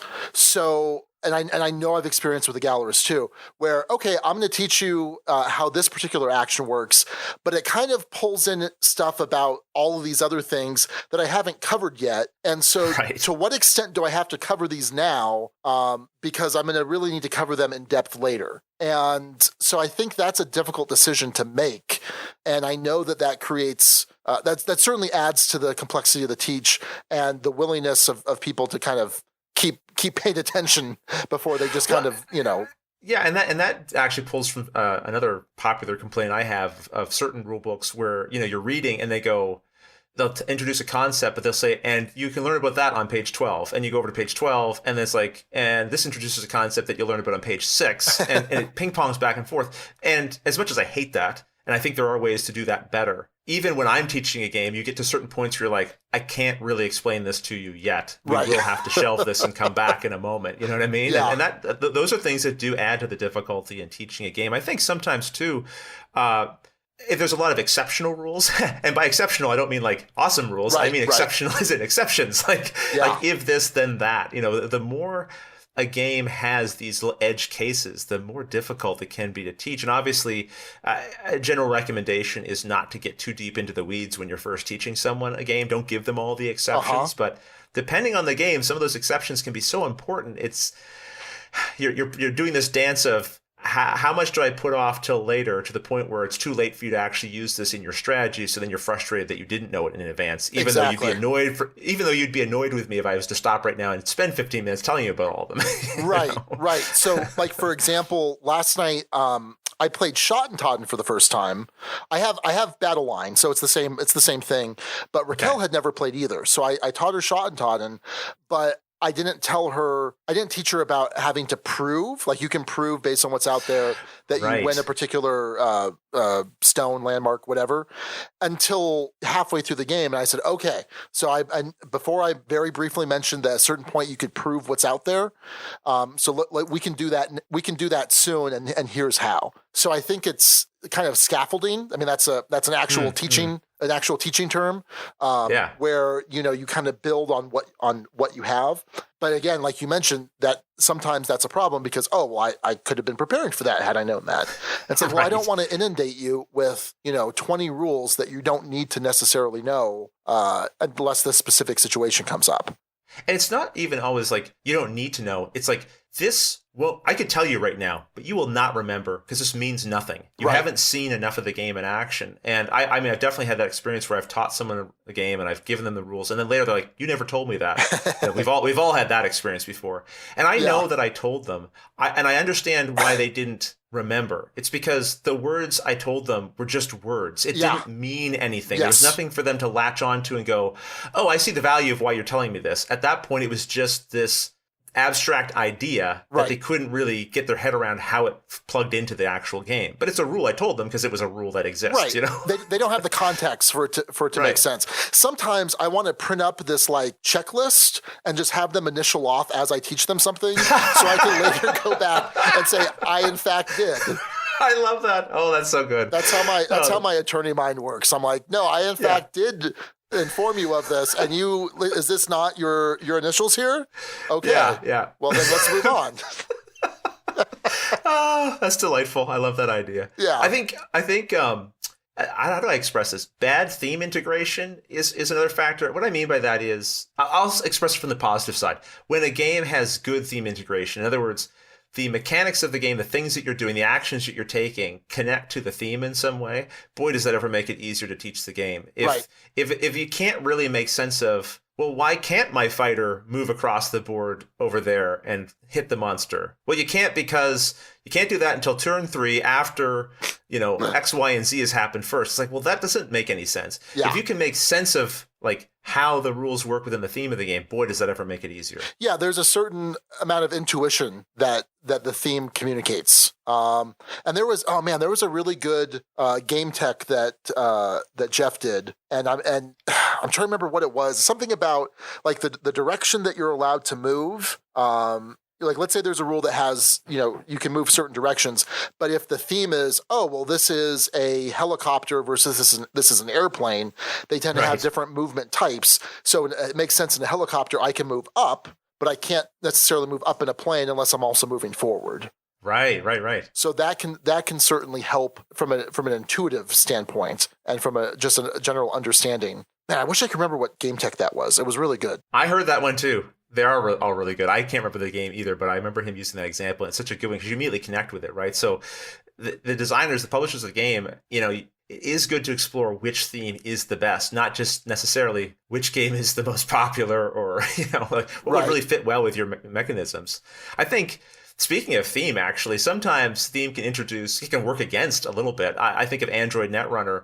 One of the early complaints people had when first learning that is they introduced these unique terms. Right. So a grip instead of your hand of cards, or these different, and it was thematically fun. Yeah. But it does create this weird barrier for the first time you're teaching someone, because you have to teach them new terms for things they already know, and they actually have to know those terms because the cards refer to them that way. Right.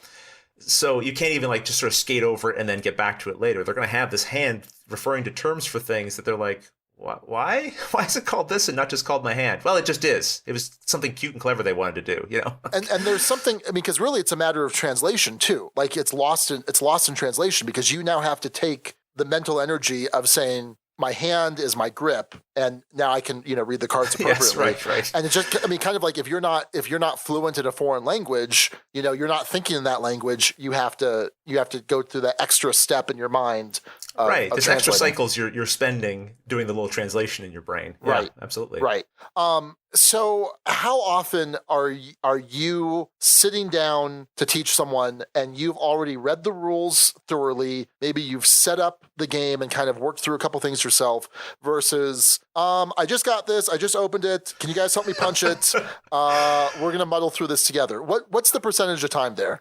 A very low percentage on the learning on the spot method. I hate that method. Yeah, now I've certainly done it, because there's been occasions where, okay, I'm with somebody else who's also a gamer. I think I can, I didn't have enough time today to actually learn it. I really want to play this game. I think they'll suffer through it with me. And I think this game is tolerable to do that way. Yeah. But if I can avoid that, by all means I will. Because ultimately, I'm not, how do I put this? I'm not trying to play the game just for my own fun. Right. I want the other people to have, my favorite game experience is when we walk away from the table and everyone says, wow, I had a great time. Sure. Win or lose, everyone's going, wow, I had a great time. And I think there's almost nothing that can be as destructive or detrimental to that as trying to work through the rules of a game live with people, because oftentimes rule books aren't great. They're not the best. So everyone's getting to suffer through that, as opposed to relegating to one person's suffering that they can then remove from everybody else. Now everyone's dealing with that. And then you're arguing over what the thing means and all the rest of it. If one person can just figure it all out, go to BGG, find little things to print out to help people, develop a strategy in their brain to teach the game in advance, all that is so much better. I think one of my biggest teaching tips or whatever is, and this is really vague and generic, but be prepared. There's such a difference between being prepared to teach a game and feeling prepared to teach a game. And most of the terrible rules teaches I've gotten have been from someone who says, oh yeah, I know this game like the back of my hand. I love this game. They feel prepared, but they aren't actually prepared. They feel prepared because they played the game 6 months ago and they remembered all the fun they had. Yeah. And they're ready. They're prepared to recreate that fun, but they don't remember, oh yeah, there's rules that we have to follow to get to that fun. Sure. You know what I mean? And so there's a lot, suddenly that everyone's asking questions. No one's really clear on it. It's presented in this jumbled way that no one can follow. So I definitely prefer the learn in advance method. Yeah. I feel like before the podcast, I was a lot more prepared. And now, because I'm constantly trying to have new stuff to talk about, that is no longer the case. I'm like, I need to talk about some new games this week. So, hey, let's pull this one out. And also, I think the age of my child, when Chewie was an infant and would spend most of her time in a bassinet or something, and I could just hold her in my arm while I'm reading a rule book. That was great. I could hold her in my arm. I'm moving pieces around with the other hand. And now she wants to read the rule book herself and tear it apart and move all the pieces. And so that definitely has hurt somewhat. Oh, and listen, as much as I might criticize this, breaking up the rule books and just trying to learn on the fly, I mean, like I said, I've definitely done it myself. Time is a constraint. Yeah. Opportunities are a constraint. So sometimes when you get the opportunity to play a game, you just got to take it, even if that means doing it in a less efficient way. Sure. And in that situation, or maybe even in situations where, like you talked about before, you remember 80% of the game, but there's still some bits that are missing. A lot of times someone will say, oh, well, how does this work? And if it's not fundamental, I'll usually say, you know what? I don't know. Let's get through the rest of it. And then when we get started, I'll find that answer for you. Right. rather than just get derailed for like 5-10 minutes looking for it. Yes. Yeah, that makes sense to me. So, wow, teaching's hard. It is. It is, and yet that is what the game. This is unfortunately what we signed up for. Right. When we say, hey, we're going to be in the board game hobby, because without rules, it's just a box of cardboard and plastic. The game actually is the rules. That's the one thing, if you remove it, everything else falls apart. You can remove good artwork, you can remove quality components. You remove the rules, you've got nothing. Yeah. No. So it's the most important part to get your head around, and it's usually the most challenging thing to get your head around. So, and there are certainly some games that relative to their weight can be a little more challenging to teach than others. Do you think we should get into our top 6 here, what we come up with? Yeah, let's do that. Was there any methodology that you used in making your list, or was there some criteria that you were looking for? Well, actually, that's an interesting question. I went through games in my collection. Okay. That was my main criteria. I could have, for example, probably found games that I've long since gotten rid of because they're difficult to teach. Okay. They just like, these are not going to get to the table frequently because I play games infrequently enough, like the same game infrequently enough. Right. That if I'm very frustrated with how difficult it is to teach it, I just go, well, I'm going to play one of the other hundreds of games I have that I find easier to get my head around. Sure. So I limited it to what I have still in my collection. And honestly, that means that a lot of the games in my collection aren't big offenders. Okay. But I was able to come up with 6 that I thought were, these pose some challenges. So the only thing I wanted to do was make sure I had 2 light-ish games, 2 medium-ish games, and then 2 heavier games. Just to kind of, because otherwise, usually my first thoughts are towards heavier games, but certainly there are some lighter games that, again, relative to weight, can be difficult to teach. So, all right, well, let's jump in with our number 6. Number 6. All right, so my number 6 is definitely on the lighter side, and this might even be a bit of a head scratcher for some of you out there, but it's Bonanza, the Uwe Rosenberg game. And on its surface, it's pretty simple. So there's some hand management and there is some negotiation here. So put aside the negotiation for a second. The hand management part is kind of difficult because you have to have your hand in a certain order, the order that you acquire these cards. And that's such a difficult concept, especially for me, who grew up playing Magic and is constantly shuffling my hand. I was just taught, keep shuffling your hand, don't fixate on one card. And so there's just this natural desire for me to want to shuffle my hand.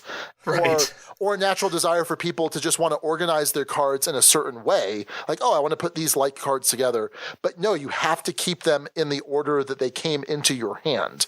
And that's a really difficult concept to, maybe it's not a difficult concept to teach, but it's a difficult concept for everyone to get on board to perform. And to perform. That's interesting. What you've picked up on there is not that the rule is hard. The rule is straightforward. Right. But actually performing it's difficult. It reminds me of, oh gosh, it's going to slip my mind. The double-sided card game that from Tasty Minstrel Games, City something. Yeah, I know what you're... Oh, dear. Yeah, I know what you're... While you think, I'll talk. It's a game where there's information on both sides of the card. So you have to hold the cards in your hand a very specific way. You can't flip them over accidentally. And it's an easy thing to put the cards down, then pick them up the wrong way or something. So it's not that the rule is hard. It's just difficult to get people on board with how that works.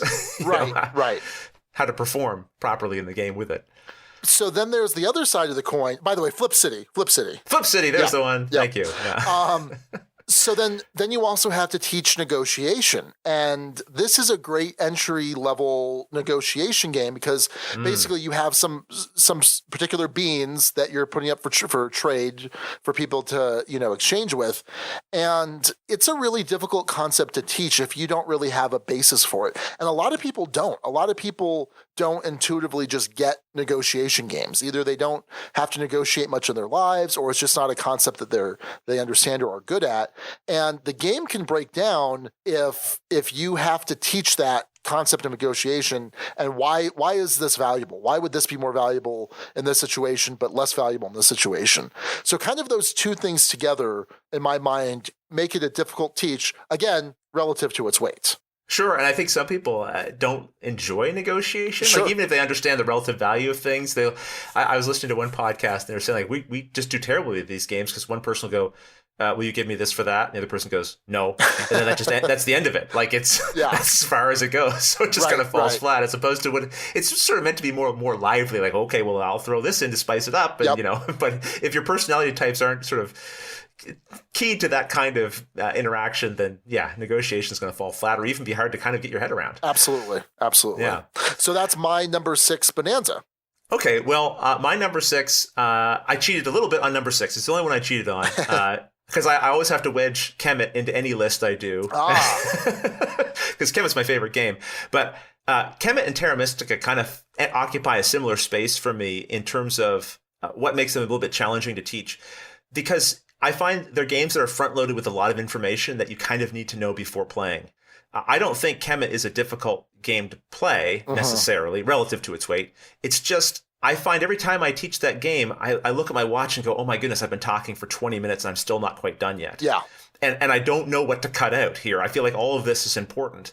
And I haven't even gotten into like, here's how all the individual abilities work, which I don't go over in any kind of detail. Right.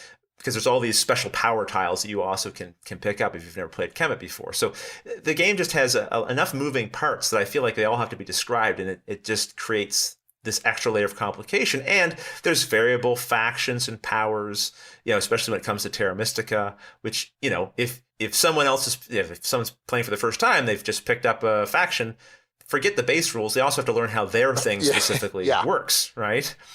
And not just factions and powers. Sometimes these things have variable actions. Both of those games, Kemet and Terra Mystica, there's like 6 to 8 different types of actions you can take. So when there's variable types of actions, it's not just, here's the 3 actions you do, but hey, there's different cards that you have to learn. There's actually literally multiple different types of actions you can take. That adds to the complexity. And I think in Terra Mystica, there's that adjacency rule. There's some funky little adjacency rules with powering up when you build next to someone that can be a little bit difficult to understand at first, I think. Sure. So, I think those games can occupy a similar space in my brain around the relative complexity when teaching them. Oh, absolutely. So Kemet is my number 1 game too. There you go. 3 years ago, it was like number 9. And then last year, I'm like, you know what? I love this game so much. And it shot up to number 1. Terra Mystica is number 2 and Tzolk'in is number 3. And all 3 of those are really difficult teaches. And there's, there's nothing you can really cut out there. I do feel like I've got a good system for teaching all of them. Yes, but it's not easy. And I think with Kemet especially, like I have laminated player aids and laminated tile aids for everyone, so they each have their full color, and that makes it a little bit easier because Matago gives you like one sheet for all of the power tiles, and when you're having to pass that around, or it's someone's turn and they're like, hey, let me see the sheet now because someone else has had it. That can definitely bog down the actual gameplay. But they're rough teaches because you've got to teach everything. You got to tell them how combat works. You have to tell them how monsters work. You have to tell them how movement works. You have to tell them how controlling things works. You have to tell them how the end of the game, like not the end of the game, but like the end of the round when we check to see who's got control of things so that people know why you want to take over stuff. There's just a lot of things, but I think you hit on a really key thing there. A lot of these games, if you go over to Board Game Geek, they will have reference sheets, and that is one of the nicest things you can do is if there's only 1 copy included with the game or no copies included, find those things, give them to your players. It will make things a lot easier because you're not going to have the burden of answering everyone's questions constantly either. They can look at their own little reference sheet as well. And so that's the other thing. You had mentioned that, you don't take the time to go through like every single power tile. And I don't either because that's going to add another 20 minutes, right? Right. But I feel like what I'll do during the game is I'll point out certain power tiles. Right. Or if I've just acquired one, I might say, oh, just so you know, if I have this tile and I later get this tile, it's going to let me do this, kind of putting everyone on notice that, especially with a bunch of new players, right? Because you can definitely steamroll new players in Kemet. Sure. And that's not fun. No, and I think that's a great tip. Like, talk about the special powers as they become relevant. Or in Kemet, there's like these levels of powers, so you won't be able to get access to the later ones at the beginning of the game. Sometimes at the start, I will very quickly go across the top row and say, see, here's how these ones kind of work, and just quickly do a couple of them, just so they get a sense of here's how you read the icons and how they work. But just I love that. Once people have a context for how the game is working, then pointing to certain ones and going, that's why this one over here is kind of cool, because you see how you moved? Well, now you'd be able to move extra or do this other thing in addition to that if you had this ability. Yeah, that's a great tip. Yeah, so teaching should continue, I think. I mean, you need to. I've had times though where players don't want to. They got the rules. Don't give me any strategy tips. Don't tell me anything. Don't tell another player something. Right. Yeah. And that's kind of you got to feel out the crowd, I think. You're right. You got to know your audience there. I've had the same thing. I have a couple of friends like, I don't want to be told the strategies. I want to figure them out on my own. And you know, you got to know your audience, I guess, in that regard. Yeah. So that was kind of my cheat there for 6. I combined 2 things here. Number 5. For the next one, I've got, actually I kind of cheated for the second one too. My number 5, although this isn't really, I think you'll agree with me here when I say this one. My number 5 is actually Glory to Rome and Mottainai. Okay. I kind of put those in the same kind of category since they borrow a lot of the same mechanisms. Absolutely. Multi-use cards are awesome. They give you all kinds of things to do, but that means there's also a lot of things on each card that a person has to decipher, right? It can be kind of visually confusing. You know what I mean? Once you decode it, it's great because you've got all this stuff on one thing. But when you initially hit someone with a hand of cards that have 4 different uses each or whatever, it's a lot more to sort of break down for them. And in those particular games in particular, understanding how each card is used and then how they move around the play area, because they have different uses depending on where they end up, and sort of helping people understand. And you'll be able to break this down better than I am, because I haven't played these games probably as often as you have. But like, I see this card face up on the table. I really want to take it for that ability. Right.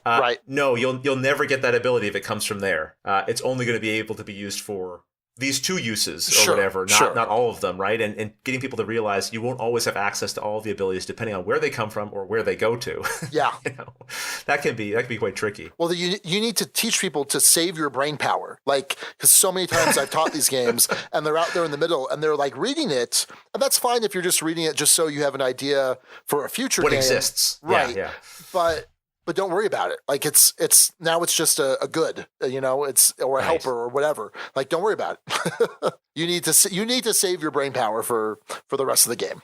I think that's actually a really good tip for that game. You have to, I think when you're teaching it, you have to tell people when the cards are in this area, this is the parts of the card you can focus on. The rest of the time, ignore it. So I think telling people where to put their brain cycles based on where the card is a good tip.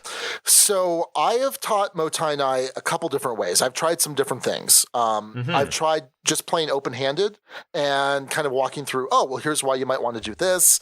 And I've had limited success with that. I've tried just a very traditional way of teaching, how you would teach most other games, and that's had limited success. I mean, that's probably the one I've done most. But the one I've been doing most recently is where we play open-handed, but we play without any of the powers of the cards. So they have no powers, and all you're trying to do is get a feel for the flow of the game. A feel for how you craft certain items, or how you smith certain items, or how the individual actions work, because just the flow of the game, just the flow of the mechanics alone is difficult enough to kind of wrap your head around, without all of the additional exceptions and corner cases of the special powers. And I think that is even suggested in the rules. I think they even say, you can play your first game without using the powers. And I've always looked at that and said, oh, come on. I can tell already that's removing what's going to be really fun about this game. But in these games particularly, I think you're right. You really have to give someone a good firm foundation of the flow of the game. And that's so valuable to have. Yeah. But then when you introduce the powers, it's not nearly the same burden of information. It's like, I've unlocked all these cool things. And you don't probably even have to play a full game, honestly, without the powers. You could do a few rounds or whatever. Yeah, we've definitely done that before. It's such a great game. I mean, Mottainai is fantastic. I think Glory to Rome is probably just a hair easier to teach, because there's a certain incrementalism in Glory to Rome as far as building the works, because you're kind of building them slowly over time. Whereas in Mottainai, you have to be able to build it all in one go. And I think that makes it a little bit more difficult to prepare for, and consequently a little bit more difficult to teach. but both are kind of rough teaches for sure. But rewarding if you can get over that hump. Yes, big time. All right, so that was your number 5, Mottainai. My number 5, I mean, talk about a big jump here from Bonanza to this. My number 5 is Arkwright from Capstone Games. Have you played Arkwright, Rodney? I was just going to say I have not played it, but I already know that it's going to be a difficult teach and learn. I am stressed out just thinking about teaching this game. I love Arkwright. It is so fantastic. It's so good. But it is. How did you learn? Were you taught? Okay, I was taught by, well, let's see. I played it with Matthew and Rory for the first time. By that point, Rory had played it twice, and Matthew had played it once. They played it at BGG-Con 2 years ago, and apparently they played everything wrong. So they were taught by people at BGG and were taught completely wrong. And it wound up that I just happened to have the rule book. We set it up, and the setup took us like an hour and a half because the rules for the setup are terrible. They're so brutal. We literally spent an hour and a half setting up the rules or setting up the game.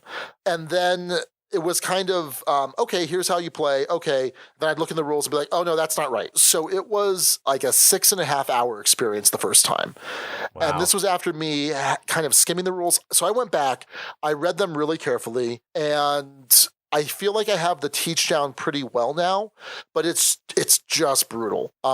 There are some, this is a matter of where the complexity is what makes this a difficult teach. Right. So there's some action selection that's involved, and that's simple in and of itself, except for you have to pay a certain administrative cost for each action, and these are more or less exclusive spots of yours. You're not excluding others from them, but they're exclusive to you, and what you pay may or may not have an effect on the effectiveness of the action. Okay. And it's so for certain actions it does, certain actions it doesn't, and it interacts differently with them. That's a difficult concept to teach. Everyone's familiar with the concept of supply and demand, but this introduces like a third concept where it's basically how desirable is your product aside from supply and demand. And so that's difficult. And then every round you have to then go out and determine, okay, who's selling at this value and who's selling at this value. And you almost have to like have a visual element for people to kind of get that. Oh, it's so rough. And it's usually like a third or maybe half the way through where the whole flow of it starts to click, because it's also an economic game. And so you have to be generating enough income to be upgrading stuff.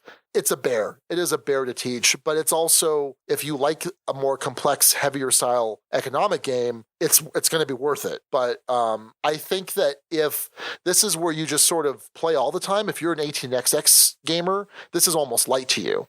I would think. But for the rest of us that, like our light medium or medium heavy Euros, this is certainly a jump up. The complexity makes this a really difficult teach for people that aren't used to this style of game. So yeah, the game makes me curious. I have this weird fascination when I see a game that has like this crazy complex rule book. I just get curious, like, what is this all about? What is this trying to offer? And I just kind of want to find out. Well, yeah, this is one I might just let you teach me, well, rather than try to tackle it. And it has its own power tiles, like Kemet. So there's all these tiles that are going to let you break the rules or give you some sort of incremental advantage. It's fantastic. It is like the economic version of Kemet, but nothing like that. Nothing like that. So yeah, that's my number 5, Arkwright. Number 4. All right. Well, coming off the heels of Arkwright, my number 4 is Kanban from Stronghold Games, Vital Lacerda, and this might be kind of a placeholder for a bunch of Vital's games because they're all very interconnected, kind of difficult to teach, and in some ways, I feel like the Gallerist might be more complex than Kanban. But for whatever reason, I have such a difficult time teaching Kanban. I have such a difficult time remembering how to play Kanban from one game to the next. Right? So like the Gallerist, I would need about, give me 5 minutes in the rule book and I'll be good to teach it. Kanban, I'm gonna butcher a teach of that right now. I'm absolutely gonna butcher it.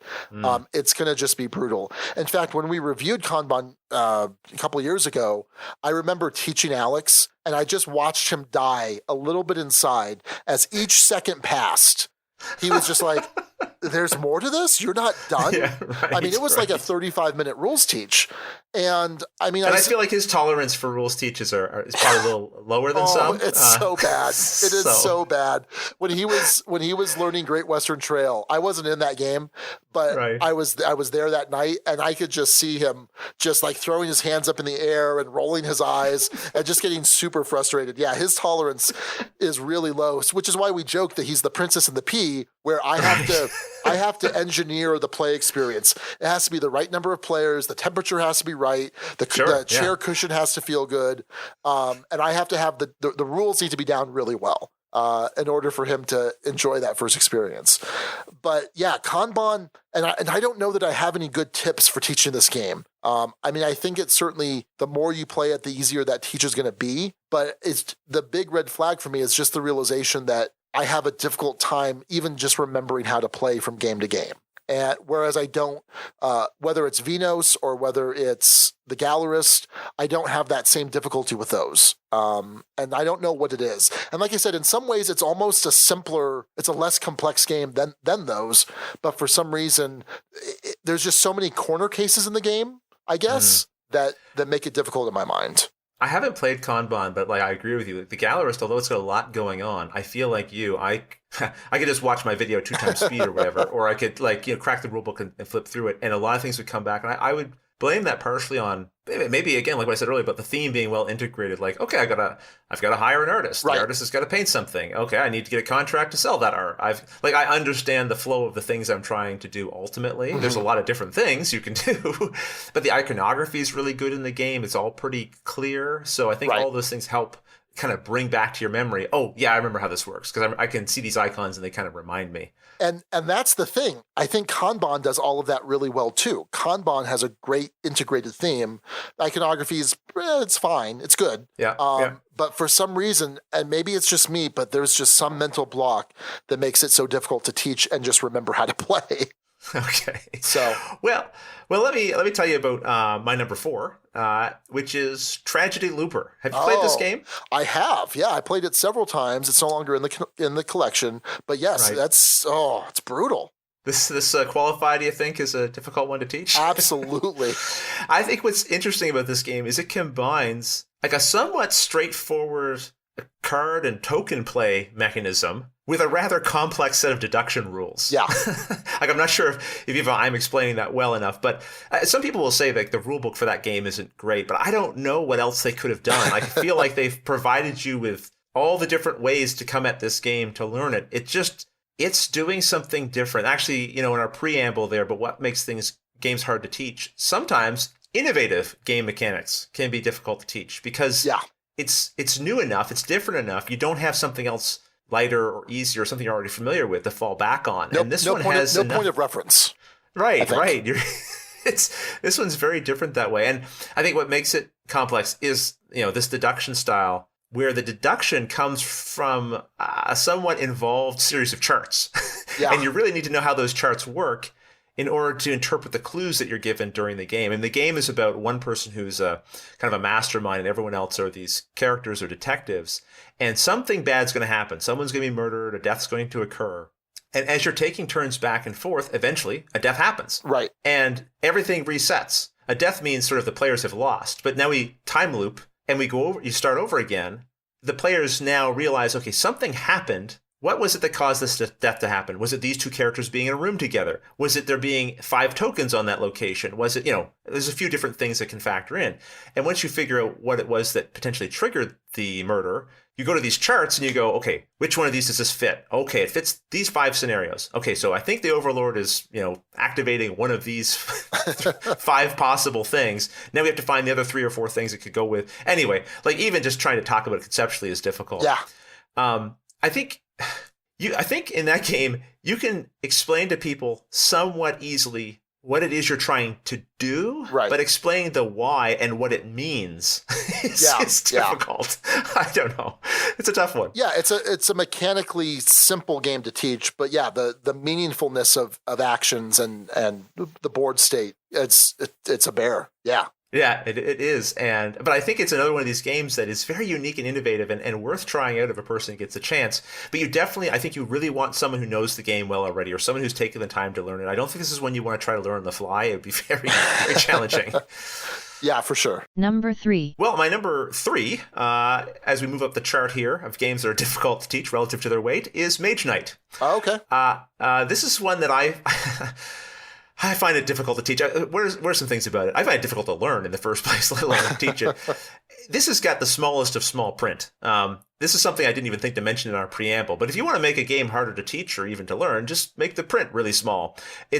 There's 2 different rule books. There's kind of a learn to play book, and then there's a here's all of the rules book, similar to what we've seen show up in like Fantasy Flight games. There's split rule book systems.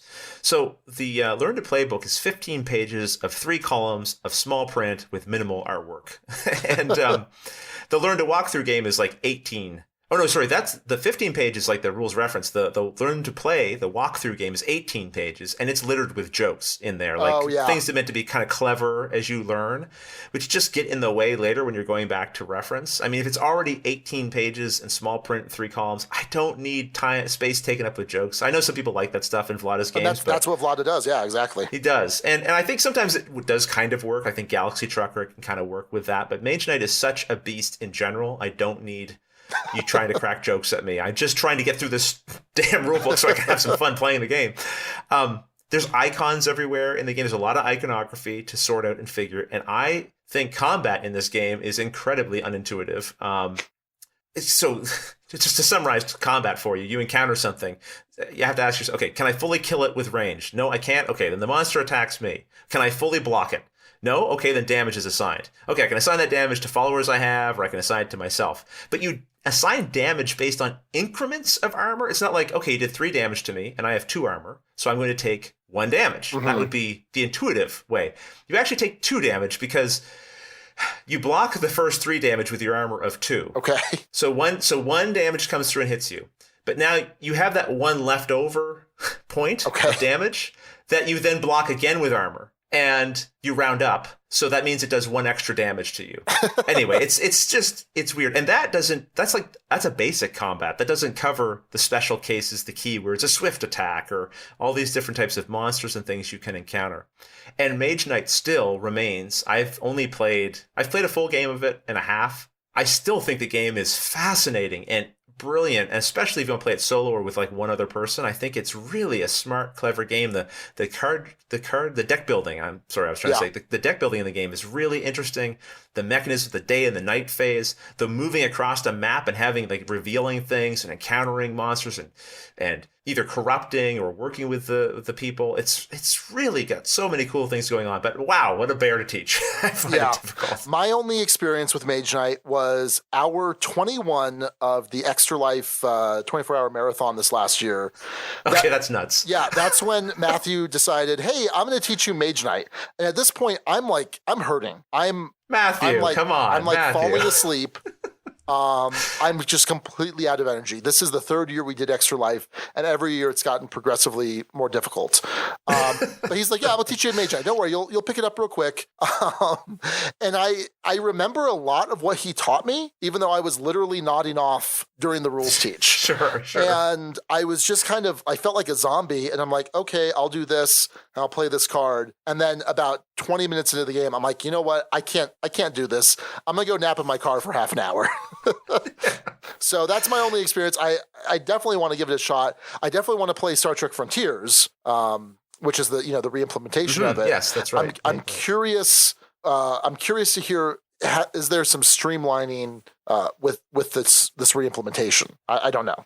Yeah, I don't know either. I haven't tried it. The fantasy setting of Mage Knight appeals to me a little bit more, and it's one I still want to pull off the shelf. Like right now, as I'm talking, I'm thinking, I've got to get this one to the table and relearn it again, because I really did enjoy everything I was doing, even that goofy combat. I enjoyed it. Yeah. It's just trying to remember it and then teach it to somebody else. Sure. Is just challenging. All right, so that was your number 3, Mage Knight.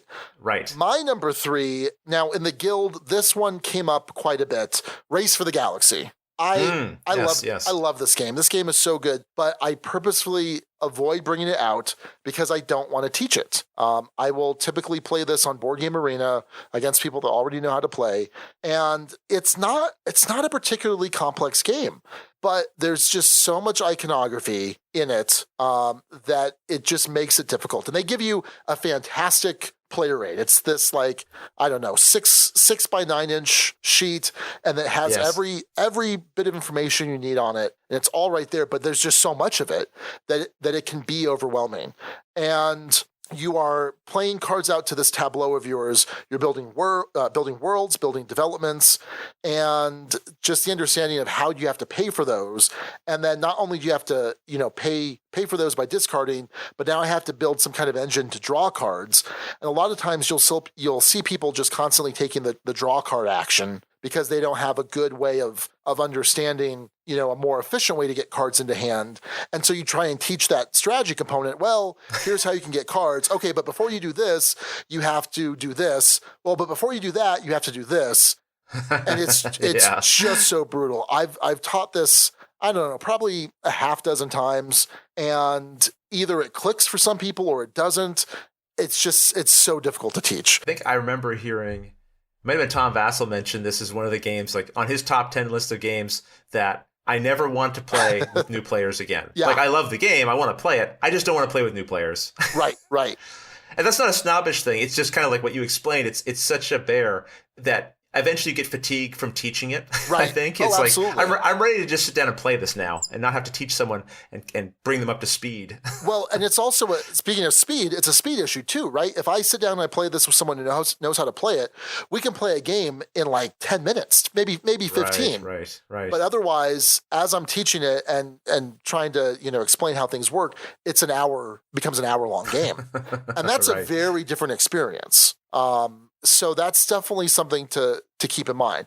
So here's my tip. My tip is teach someone Villages of Valeria or maybe San Juan, which is an easier entry into this style of game that at least will kind of build those core concepts that you can then jump to this. And speaking of jump, see how good I am at the segues? Very good. There's the new version, Jump Drive, I think is what it's called, that is basically a streamlined Race for the Galaxy, same universe. Oh, okay. Yeah. I haven't played it yet. I've been asking Rory to get it in. So apparently that's going to be a perfect thing to kind of build off. And I think that's why they called it, Jump Drive, because it's kind of a jumping off point to teach a full Race for the Galaxy. I don't think it's designed for players that know how to play Race for the Galaxy, because they're going to probably feel like something's, something's missing. Yeah. But yeah, so I'm interested to try that to see if that's a good jumping off point, because I would love to have more people to play this with, but it's just so difficult to teach. So, all right, well, that's my number 3, Race for the Galaxy. Number 2. My number 2 is Mottainai, which we've kind of talked about. Your number 5, I think. Sure, and all the things, that you mentioned and I kind of mentioned there would obviously apply. It is such a fulfilling game. This is a game that, even more so than Race for the Galaxy, is such a bear to teach, but there's so much value there, and there's so much to this game that I just love that I'm willing to kind of struggle through it. Like we mentioned before, Mike's kind of an evangelist for the game. I felt like Alex and I have been that at times too. I'm willing to suffer through a couple initial plays because it is such a difficult game for people to pick up on. I think that's what makes the game kind of special in a way. It's a game that, because it has that learning curve. Yeah. It needs people out there advocating for it, like you guys are. It needs people going, no, this is worth the investment of time and energy, to be evangelizing for this game. Yeah, so like I remember BGG-Con 2 years ago, I was playing a game with Tom Vassell, and he said, so what's going to be your game of the year? And I said, Mottainai. And he's like, what? You're crazy. Like, that's the year that Blood Rage came out, and it was a crazy year. He's like, you're crazy. That's a crazy game with all these games that are coming out. I'm like, no, I totally get it. I know you didn't like it. but it's one of those games you have to give it a couple chances. And he's like, well, there's too many good games for that. I'm like, well, I'll agree to disagree. I mean, there are this coming from the guy who picked Project Elite for his #1 game of last year. Yeah, true. That no one was talking about. Yeah. That was kind of interesting. But I mean, there are certain things that are acquired tastes. I mean, I didn't like coffee. I didn't like certain types of beers for a long time, and it's just something that you have to acquire, and that takes giving something chances. I definitely see his point that there are so many games that you can open up and play the first time and just be blown away that you may not need to give a game a bunch of chances, but I think a game can definitely grow on you. I'm glad that I've allowed games to grow on me. But yeah, that's my number 2, Mottainai. Okay, well, my number 2 is... I wasn't cheating here, again, although I feel like I might be a little bit. I put down Andy and Abyss and / coin games. Now, this one might be where I'm kind of really dipping my toe into. This is complex because it just is. It's just there's a lot going on here. I was kind of fascinated by the coin series, Counterinsurgency, I think is what that stands for, right? Yep. And my good friend Joel Eddy there from Drive Thru Reviews, he was a big advocate for Andy and Abyss, and I was like, oh, maybe this could be kind of a fun way for me to get into war games a little bit again, because I haven't been playing as many of those. So maybe I'll try this out. Oh boy, I set the whole game up, and I was like, this is less probably about me teaching and more about me learning it myself and the difficulty I have, but I think that translates into the difficulties this would create for teaching. This is a very asymmetric game. Each of the 4 players, if you have a full complement of 4 players, is doing very different things, right? Like they're all trying, I think their actions are different, what they're trying to accomplish. Well, actions, there might be some similarities, but what you're trying to accomplish is very different. And so in teaching, you're not just teaching one game, it's kind of like teaching several games. I imagine... I didn't think of this game because I haven't played it, but I imagine it's similar to like the difficulties of teaching a game like Vast, where every player is doing something very different. They have their own set of rules. And so you can't just do kind of one teach for everybody. Yeah. You got to do like these little separate teaches for everybody, kind of, right? Yeah. What kind of experience have you had with the coin games, Sean? Okay, so I've played Cuba Libre 4 times. Which my understanding is that's kind of the best jumping off point into the series. Yeah, I think that's a better jumping off point than, say, Andy and Abyss, which I had. And so I've been kind of waiting. I keep hearing people saying, oh, this is the good jumping in point. This is good. And Cuba Libre has been one of them. I think there's a Gaelic one or something. There's Falling Skies, which I also own. I read through the rules for that. There's Liberty or Death, which is the American Revolution one, which I also own that. So I own 3 of them. I've only played Cuba Libre. So what's nice is they give you this tutorial that kind of runs you through the first third or so of the game. And, that's right, yeah. And it has expert coin players that are explaining why they're doing it. And it's a really interesting thing. So you set it up and you follow along. I actually wound up doing that twice, the same exact thing twice. And then I kind of took over and played the rest of it. Then I said, here's what I'm going to do. I'm going to play as, I think I was the 26 July, the Castor's forces, and I'm going to play with the 3 bots because it gives you solo rules, and there are this whole, flow chart of, okay, well, this player's turn, do this unless this, and then this, and apparently that's crazy. Apparently you're not supposed to play with 3 bots because it's incredibly difficult, and it's not terribly intuitive how the bots work. So the recommendation is if you're going to play solo, just play everything solo. You play all the roles, which in itself is kind of overwhelming. Yeah, definitely. So I tried it with the bots, and I gave up I was 2 hours in, and I was maybe like 3 rounds into the game. And I was like, this is not good. Fortunately, Travis from Low Player Count, we set it up months in advance to play at BGGCon. And he, and I forget the other gentleman's name, and then our buddy Matthew, we all played. It was like 8 o'clock. Oh, you were there at the tail end. That's right. I now that you mention this, I'm remembering even the podcast, because I listened to the podcast, and I'm remembering this story now that you say it. And you guys were playing, I think, at BGGCon. I was nearby or something. We set up an 8 a.m. game, and it was up in one of the rooms, and then right afterwards was when we did the interview with Knights of the Game Table with Mike Primo. Everyone kind of was coming in as we were trying to wrap it up, and it was a fantastic experience. Travis has played the game like 30 times or something, and he knows the rules incredibly well. And by that point, I knew the rules well enough. It was just the issue of managing, having to manage 4 of these forces at once was overwhelming. So if you have someone that knows the game really well, like Travis does, that can certainly go a long way. I feel like I could probably teach it well enough now, but I couldn't necessarily teach the intricacies of strategy or saying, watch out for this because I might be able to do this eventually. That's definitely what I felt when I was setting up to play. I was just staring at the board going, what am I even trying to do here? Yeah. Like I've read the rules. I kind of have a sense of what the rules are, but what am I doing? Like, how do I make a decision about what to do? And I think, even it's kind of telling, hearing how you prepared. You read the rules. You played through it once. You played through it twice. You tried playing against all the bots. Like, that's a lot of work and effort you're putting into, into the game to get ready. And I think, again, like that's what I talk about. If you're going to teach a game, especially a complex one, you got to be prepared. Yeah. And that's the kind of preparation you're putting in to try to be ready to play this game. Right. Let alone teach it. and I think you hit on it when you talked about the asymmetry, because the asymmetry is really what contributes. And I think that's something just in general. If you have a bunch of asymmetric powers that are more than just, I can break this little rule, but no, I play the game completely differently than everyone else. That's a big factor in difficulty, I think. Number 1. Well, my number 1 in this list, BIOS Genesis. Are you familiar with this game? Not really. I know very little about it, in fact. So did I. I was at BGGCon this year, and I was in the Fun Again Games section, and I was looking at, I'm going to pick up something maybe I haven't heard of, or something different, something new. And I saw this little compact box, the sort of thing you might think a filler game would come in. And it had a little weight to it, but I'm like, okay, this looks kind of cool. I'm like, it's a Phil Eklund game. All right, I've heard of Phil Eklund, and I've heard his games are somewhat complex. This could be kind of interesting to buy and play one of his games finally.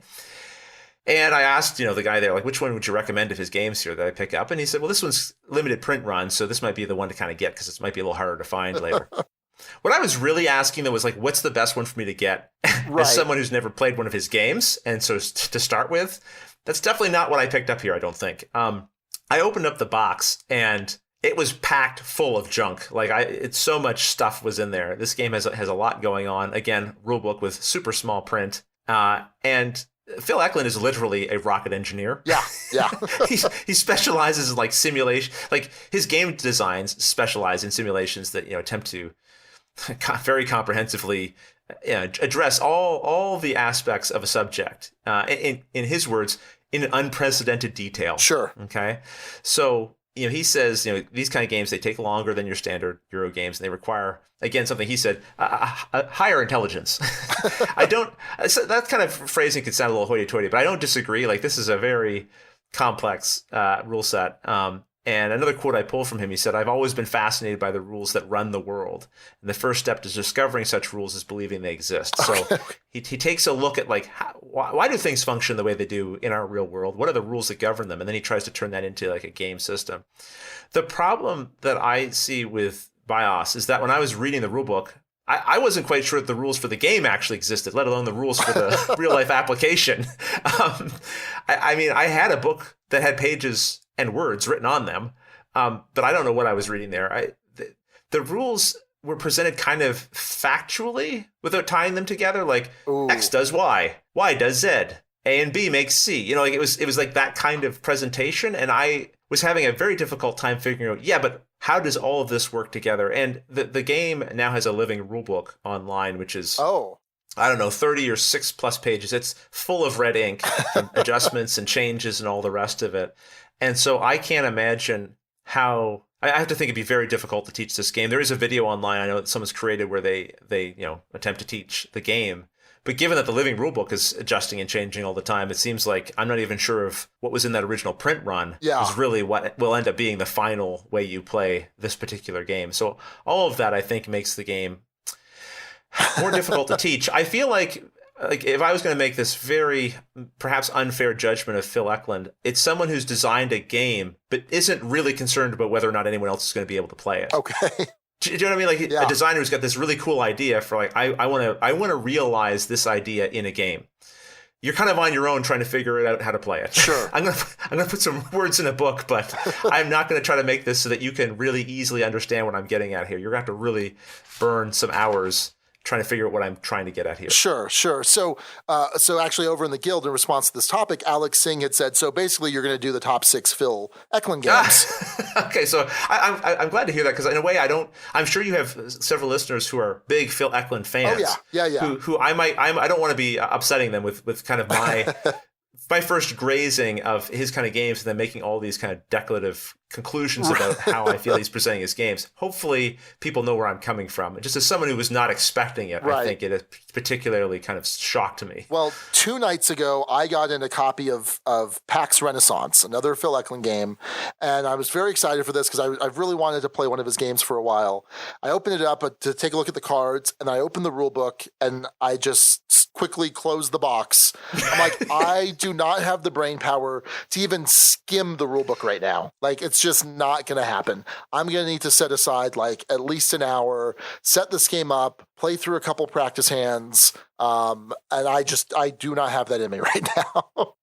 Yeah, I feel like I feel like I'm a semi-intelligent individual and able to understand some pretty complex rule sets, and I feel like this is a game where I bet you this game is not as terrifying as it appears. Yeah. But the way it's presented definitely creates this crazy barrier to entry that I'm guessing is not necessary. I'm guessing with a rulebook that was gone over with a professional rulebook writer and properly presented with pictures and images and all that sort of thing, where the rulebook was actually trying to encourage you to play the game, I think it would be a very different experience.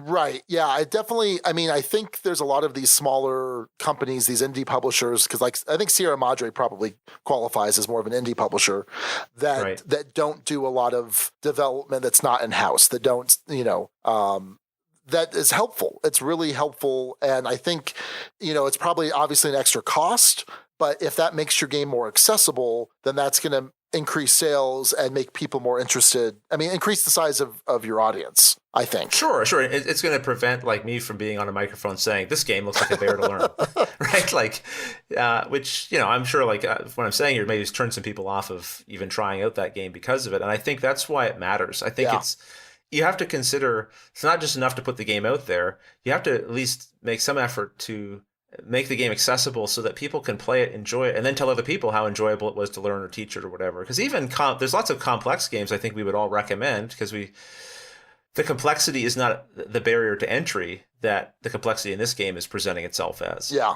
no, absolutely. All right, well, so I'm thinking that's kind of a catch-all then for all the Phil Eklund games, but BIOS Genesis, right? I hear it's one of his more complex ones. Maybe PAX Renaissance is a little better. You'll have to let me know how it goes. What's your number one? All right. Well, my number one is, I think it's going to catch a lot of people by surprise. It's Tigris and Euphrates. I'm not the biggest Reiner Knizia fan, but I really enjoy Tigris and Euphrates. I think it is brilliant. I've taught it once. I have played it mostly on my iPad, and I've taught it once, and I don't think I'll ever teach it again. I did a terrible job of teaching it. It is such a complex game. It's not really area control, or I guess it kind of is, but there's just these weird ways that you're going into conflict with other players. And so there's like a military, there's a government, there's a religion aspect, and how you win each of those is just they're similar enough, but they're slightly different. That makes it really confusing. And it's not a perfect information abstract because there's some hidden information. Okay. So when you go into a conflict, it's like, okay, well, I have 3 points of this on the board. You have 2 points. Now we reveal from our hand, and now I'm +2, but you're +4, so I lose. And they're kind of big swings when you win or lose these things, and it's just incredibly difficult to teach. It's incredibly difficult to play. Have you played Tigris and Euphrates? I haven't, but now you've got me very interested to try it. So I mean, it's a strong recommendation. Again, I'm someone that's not a big Reiner Knizia fan, and I get all sorts of crap because of that all the time. But the fact that I like this, I think, says a lot about it. I mean, I think it's brilliant. But I've probably played it 40 or 50 times on the iPad. And when I taught it in real life, I was able to a lot of the stuff that's kind of under the hood that the app manages, I had to make sure I understood those things from the rule book when I taught it, and I did. Yes. but it's just such a difficult abstract, and it's just such a difficult way to conceptualize how all of the different types of pieces interact with one another. It's rough. It is super rough, but it's really worthwhile. I feel like this might be a case where playing a game so much on the app might have done a disservice to me and my ability to teach it in real life. If that because you just ended up taking certain mechanisms for granted, you mean, or certain rules because they were being managed for you? I think so. I think so. I can see that. So I think that's an interesting thing to realize. I mean, because there are some games where I will exclusively play them on the app, like Sentinels of the Multiverse would be an example. But I think you lose something. You lose some of that management, and like you're not necessarily seeing everything. You're not seeing under the hood. So I think that's something to keep in mind. That's a really good point. No, I agree, 100%. So yeah, that's my number one, Tigris and Euphrates. Real quick, let's. The guild had plenty to say about this, so let's jump on over there. So Matthew S. also mentions a Phil Eklund game, Pax Pamir. He says it's a pain to teach, but in contrast, he says he can teach a game of Kanban in 15 to 20 minutes. He says, well, maybe I'm just a huge outlier in teaching ability. Man, a 15 to 20 minute Kanban teach, that sounds fantastic. Sean, sounds like you need to get a few tips from Matthew here. I think I do, because I would love to play Kanban more. That's pretty impressive. Sylvain Lacroix wrote that Crossmaster Quest is a game that hasn't received hasn't received a lot of love because it's not as well distributed and the rules are a bit of a mess. Cool minis nonetheless. Crossmaster is an interesting one because the way they try to teach that game in the rulebook is by taking you scenario by scenario through it. You actually play inside of the rulebook. I don't know if Crossmaster Quest does the same thing. I'm guessing it does something similar, potentially. And that can make the game a little bit hard to teach as well, because if you're learning it incrementally, I tend to teach games like kind of start to finish, not like, hey, let's play this portion of the game, and now let's play another portion of the game, and now let's play another portion of the game, and like 10 portions later, we'll finally know how to play it. Like if I'm sitting down with you, Sean, I'm going to try to teach you the whole thing more or less up front, right? So that I can see why that game might be a bit of a challenge to teach there. Yeah, absolutely. Brian Hudson says in his experience, Dungeon Pets took a while for people at my meetup to understand. Some of the actions, or maybe it was the layout of the board, it just didn't seem very intuitive. And the layout of Dungeon Pets is really confusing. It's a very busy board. There's not a lot of clear delineation between areas and spaces. So I definitely sympathize with that. Yeah, that's a game when I first played it, I was like, oh, there's a lot going on here. And I think by playing it 2 or 3 times, I feel like I've got the teach down pretty good, but it's a challenging one. It kind of reminds me of Aquasphere in that way, in that when you look at it, there's a whole bunch, it appears, going on here. Yeah. But sometimes the game just clicks sometimes for a teacher. I guess sort of like with Matthew and Kanban, sometimes it clicks and you kind of just find a magical way to teach it. Could be. But I can see why he's listed that one, though, for sure. Yeah, definitely. And then Neil Hoffman, his top 6, number 6 is Alchemists, number 5 is Alchemists, and so on. Right, all of them Alchemists. Man, Alchemists, so when you're teaching the Euro component of it, it's not that bad, right? Right. But when you're having to teach the deduction, that's the rough part. Which is a pretty important part of that game. Yeah, absolutely. And I remember I had some classes growing up in like elementary school where we did those logic grid puzzles. Yes, and I used to love doing those. And it's kind of that same level of deduction. And so that's kind of a hard thing to teach. So I definitely sympathize with Alchemists as well. Yeah, Megan Exer wrote one of her options, he said, here was 7 Wonders. I never seem to get this one down to a desired amount of time or without a whole crowd of people helping with the explanation when there's only 1 or 2 people new to the game and everyone else in a large group knows it. I think the easiest way to teach it is with a final Wonder board set up and showing how the scoring works before going through the drafting mechanic. But that means waiting to do a somewhat bulky setup until after teaching. That is an interesting approach. I'd never considered that. 7 Wonders is... I think relative to, where a lot of us might put ourselves in the gaming hobby, one of the easier games. Sure. But there are definitely some challenges in the teach of that. I've taught that game thinking, oh, this game's simple, I'll teach this. And then the glazed look on people's faces, I think the iconography is as a hump people have to get over, and how that works and how they build on each other. And Megan's really hit on something interesting here.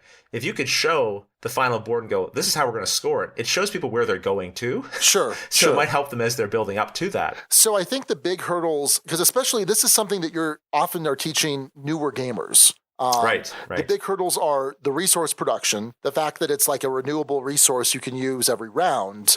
And you can buy from your neighbor, but you're not really taking it from them. They can still use it as well. Yeah, that's a difficult concept to kind of get across. And then also, of course, notorious for the technology, the science scoring, and how it's this like exponential scoring. So, yeah. I find people forget, so do I have to pay for this card that I'm using to build the wonder? No, you don't. You just put it face down underneath. Right. Well, what am I paying exactly? Well, you're paying this amount shown here for the wonder. It's lots of little things. Megan, you called out a good one there. Yeah, absolutely. So Ziggy says that he absolutely hates teaching games. I find it incredibly infuriating, especially when the audience is inattentive or someone fancies themselves a comedian.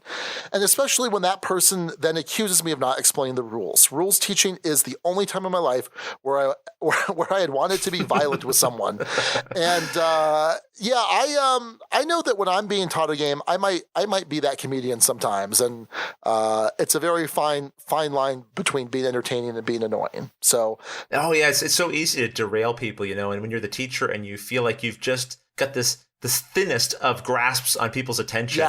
Yeah. And then that gets kicked away from you by someone making a joke or someone walking into the room or whatever. You're like, oh my gosh, how am I going to get their attention back? And have I lost it forever?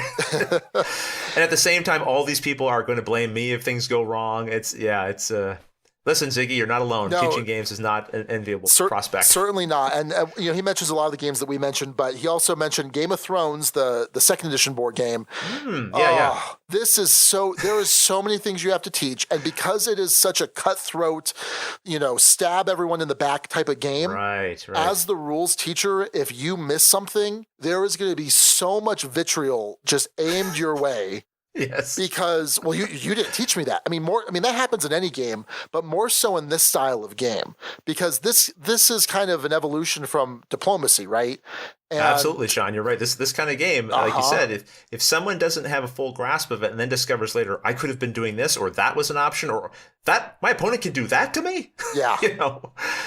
Ooh, especially since the game doesn't play in 15 minutes. Like you're sitting down for a few hours generally with this one. Oh, yeah. And so you put all of that together, and it's a complex game. You kind of have to give some indication of strategy. It's a bear to teach. Yeah, you throw in those wacky port rules. It's a challenge. Yeah, absolutely. So Jonathan Nagy says, don't forget anything by Vital Lacerda, Carl Chudik, or any of the Splatterspellen games. And absolutely. I definitely considered Food Chain Magnate for my top 6. There's a lot of intuitive things about that game, but the way that you have to figure out the routes that customers will take to your store is incredibly difficult. And it's not a well put together rule book, I don't think either. Have you played Food Chain Magnate? I haven't. It's one I would look at and go, I would never have any interest in playing that. But I've heard enough people say how great it is that now I'm curious to try it for sure. Yeah. Matt Ball mentioned Zolkin, which I think you also mentioned as well, although we didn't go into great detail about it. He's saying, there's just so many action spaces and icons in that game. And that's actually what I'm thinking about pulling out and teaching my wife, who is just starting to really get her interest in Euro games and some of the more complex ones. And that's one I'm thinking she's ready for, but I'm nervous about teaching it. Yeah, no, absolutely. And it's something where I feel like I've got that rules teach down. I teach it in a way that I think makes sense and I think is intuitive. But it's such an overwhelming game. And plus you're always constantly worried about having to feed your people, every quarter spin of the main gear. Sure, yeah. But it's worthwhile. I think that's the kind of maybe my final thought here is that ultimately sometimes some games are worth that extra struggle. They're worth that teach. They're worth having to kind of suffer through initially because there's just such a rewarding experience that's on the other end. Yeah, that's a good life lesson, really. Most things that are the most satisfying things in life are things that you have to work for. Honestly, they're not the things that just kind of fall in your lap. So it's true, I think, in games too. Yeah, absolutely. All right, well, that's going to do it then for our top 6 games that are difficult to teach relative to weight. This week, we're going to have Rodney answer some questions from our listeners over in the Guild. But first, a quick word about our sponsor.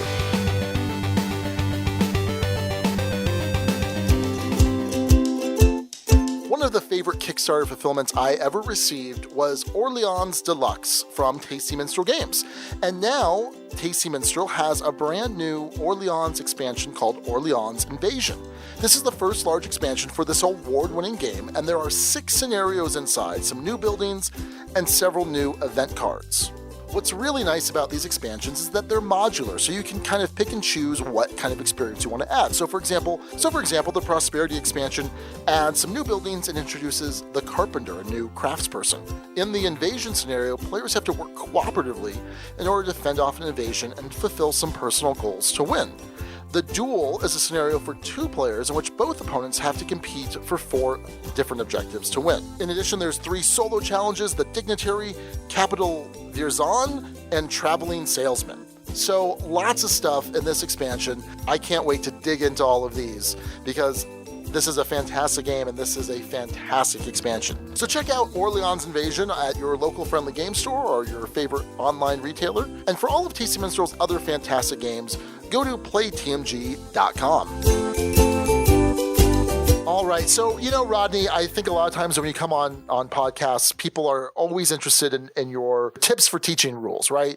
Sure, yeah. Because that's kind of what you've put yourself out there. That's what Watch It Play does, and you do such a great job of it. And I think that there's certainly a lot of curiosity about that. And I think that this was a good opportunity with our top 6 that we just finished, because there were some good tips in there and some good considerations and food for thought. So I appreciate you taking the time to sit down and do that with us. It was fun to think about it that way too. I hadn't really thought about that particular topic, and I enjoyed the exercise of going through my collection, going, yeah, which ones of these do pose some challenges? So that was fun. So we've got some other questions that are kind of along those lines, but some other things too. Jesse Metcalf asks, how did you get the idea for doing Watch It Played? Was there some sort of inspiration for it?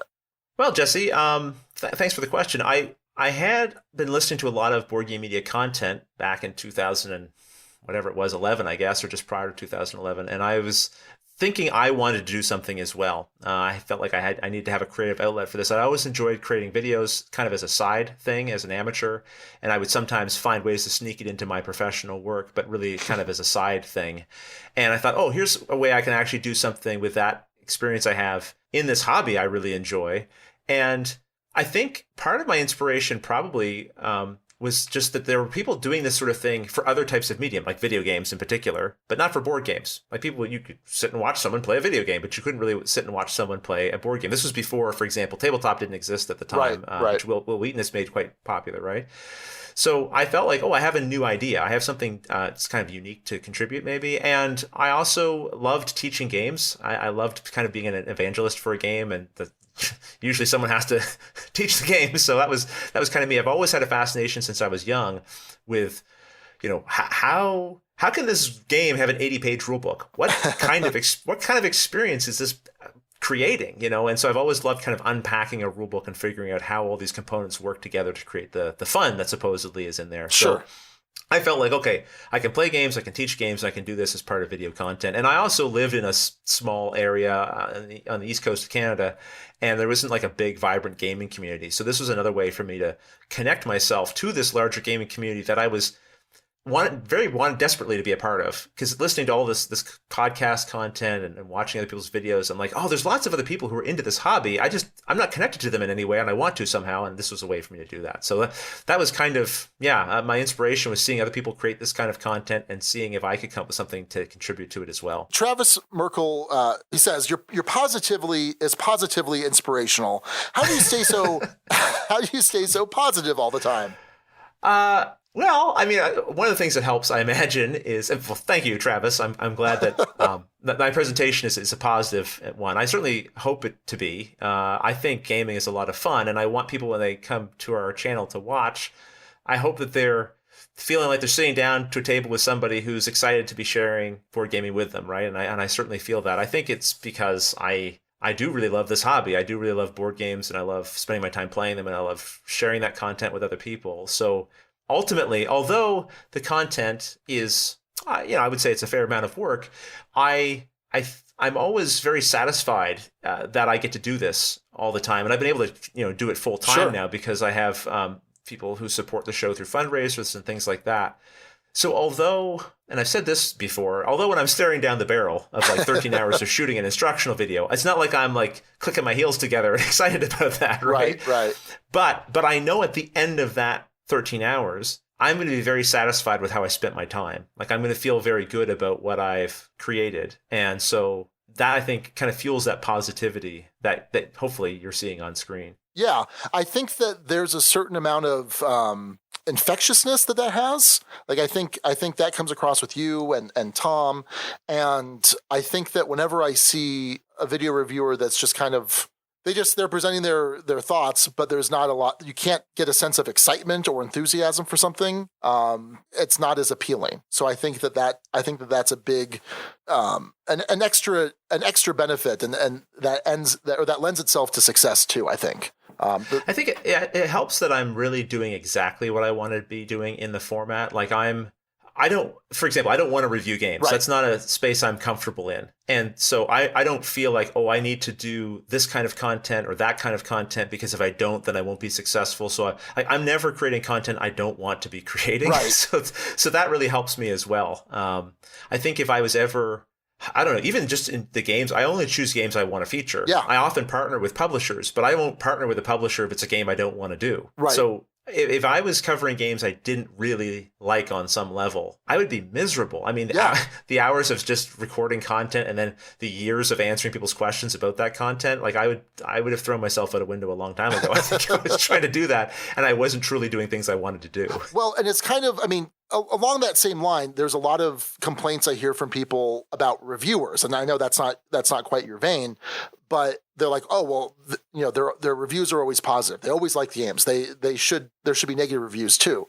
And I mean, you look at our reviews, you look at most video reviewers, and I'd say 90% of them are going to be fairly positive. And it's that element of, I don't want to play this game 5 times if I'm going to hate it. I mean, sometimes we will, and sometimes there's a game that's like, for us, that's just really hot right now, and we feel like we need to mention it, and maybe there is some value to a negative opinion, but ultimately I want to talk about a game because I'm excited about it. There are enough bad games out there. I don't necessarily need to highlight them, but I can highlight games that I do like and point people towards those.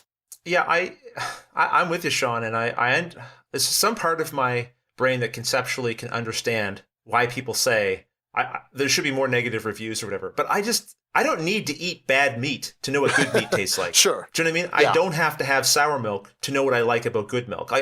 It's the biggest way to kill a game is to not talk about it. Absolutely. If no one's talking about it, it will go away. Yeah. Now, in this particular market now, where there's so many games coming out all the time, the way you can tell a game is not that great, no one's talking about it. And I mean, at the end of the day, reviews are a very subjective experience. That doesn't mean they don't have value. It just means they are a subjective experience. So even if someone tells you, hey, this game is no good, that doesn't mean it's no good for you. Yeah, absolutely. So ultimately, you're never going to be able to perfectly know exactly whether or not a game is going to be the right fit for you or not. I don't get hung up on the idea that, this reviewer never speaks negatively about games, therefore I think they're less honest or their content is less valuable. In the same way that when someone is negative, I don't go, well, then I can really trust their opinion now. Sure. Because you can be just as disingenuous when you're being negative as when you're being positive. Yeah, absolutely. Yeah, no doubt. Yeah. So Scott Sexton kind of latched onto the idea that you don't really review games. Sure. He says, well, but it's well known how much you like Kemet, and he's a big fan of dudes on the map game like Kemet. Are there any other games you really like that are similar to Kemet that folks should check out? Yeah, I've not done a very good job of being subtle about my enjoyment of Kemet. Even I guess have my moments of weakness. And anytime someone tweets about Kemet or whatever, I'll usually reply with all caps, Kemet. Kemet and Game of Thrones. Game of Thrones was my favorite game, the board game, second edition. Had my top spot. Then I got introduced to Kemet, and Kemet took the top spot because Kemet plays faster. Yep. It shares some of the same kind of ideas, combat with cards with imperfect information, moving around a map. There's the opportunity for some backstabbery there and so on. Blood Rage then came along, and all 3 of those games kind of fought aggressively, kind of for my top spot in a way. Because Blood Rage, again, even kind of simplified Kemet down a little bit more. Dudes in a map taking over spots, kind of variable powers, the card drafting and that sort of thing. Beautiful miniatures, great presentation. But that game's even easier to teach and quicker to play in a lot of ways, depending on the player count, I suppose. Sure. So I would certainly recommend Blood Rage. That would probably be my top recommendation for someone who likes Kemet and wants to try another one. I mean, the other games in the Matago line, though, like Cyclades or Inish Now, I think those games also occupy a good space to check out if you like that kind of game. What about you, Sean? Do you have any other recommendations in that area? Yeah, I love Cyclades. I think it's fantastic. I don't like it nearly as much as Kemet, but it's still a high recommendation. I like that it's a whole different mechanism for the action selection. It's you're bidding. You're bidding to take a particular type of action. I would say that if you're going to play Cyclades, you probably need to invest in the Titans expansion. That's what I've heard. I have that expansion and have not played with it yet, and I really want to because I've heard excellent things about it. So what Titans does is it makes troop movement a little bit easier.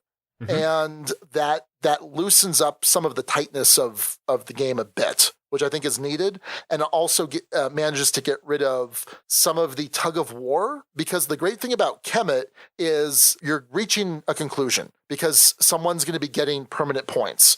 Right. Whereas in Cyclades, you can just go back and forth for a while. It's beat up the leader with no permanency in mind, because there's no equivalent to those permanent victory points. So Titans kind of fixes that. So I highly recommend picking that up if you're going to give Cyclades a try. And I think it's a worthwhile recommendation.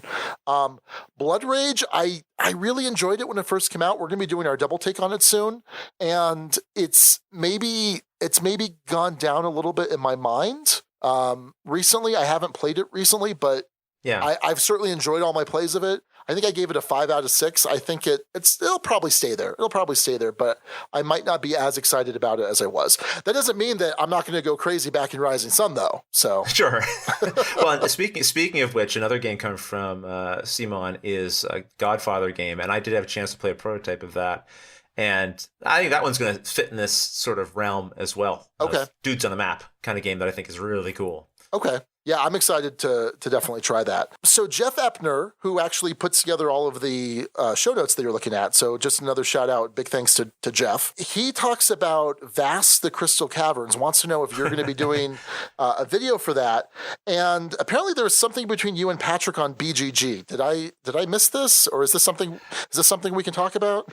I think, yeah, we can talk about this. It was kind of, I think there was a misunderstanding of sorts. I think at some point on a live show, during a live Q&A, I sometimes will do those with my other co-host, Pep, and someone had asked about Vast, and I made a comment of, well, I have no plans to do it right now. I don't have a copy. And I wasn't saying that as a way of saying the publisher refused to send me a copy, or, I was just saying, I have no plans to do it right now. I don't even have a copy of it. Sure. So even if I wanted to do it, I couldn't do it, And I think someone took that information, went to BGG and made a post and said, how come you haven't sent Rodney a copy of Vast or whatever, right? He's saying he can't do it because you haven't sent him a copy.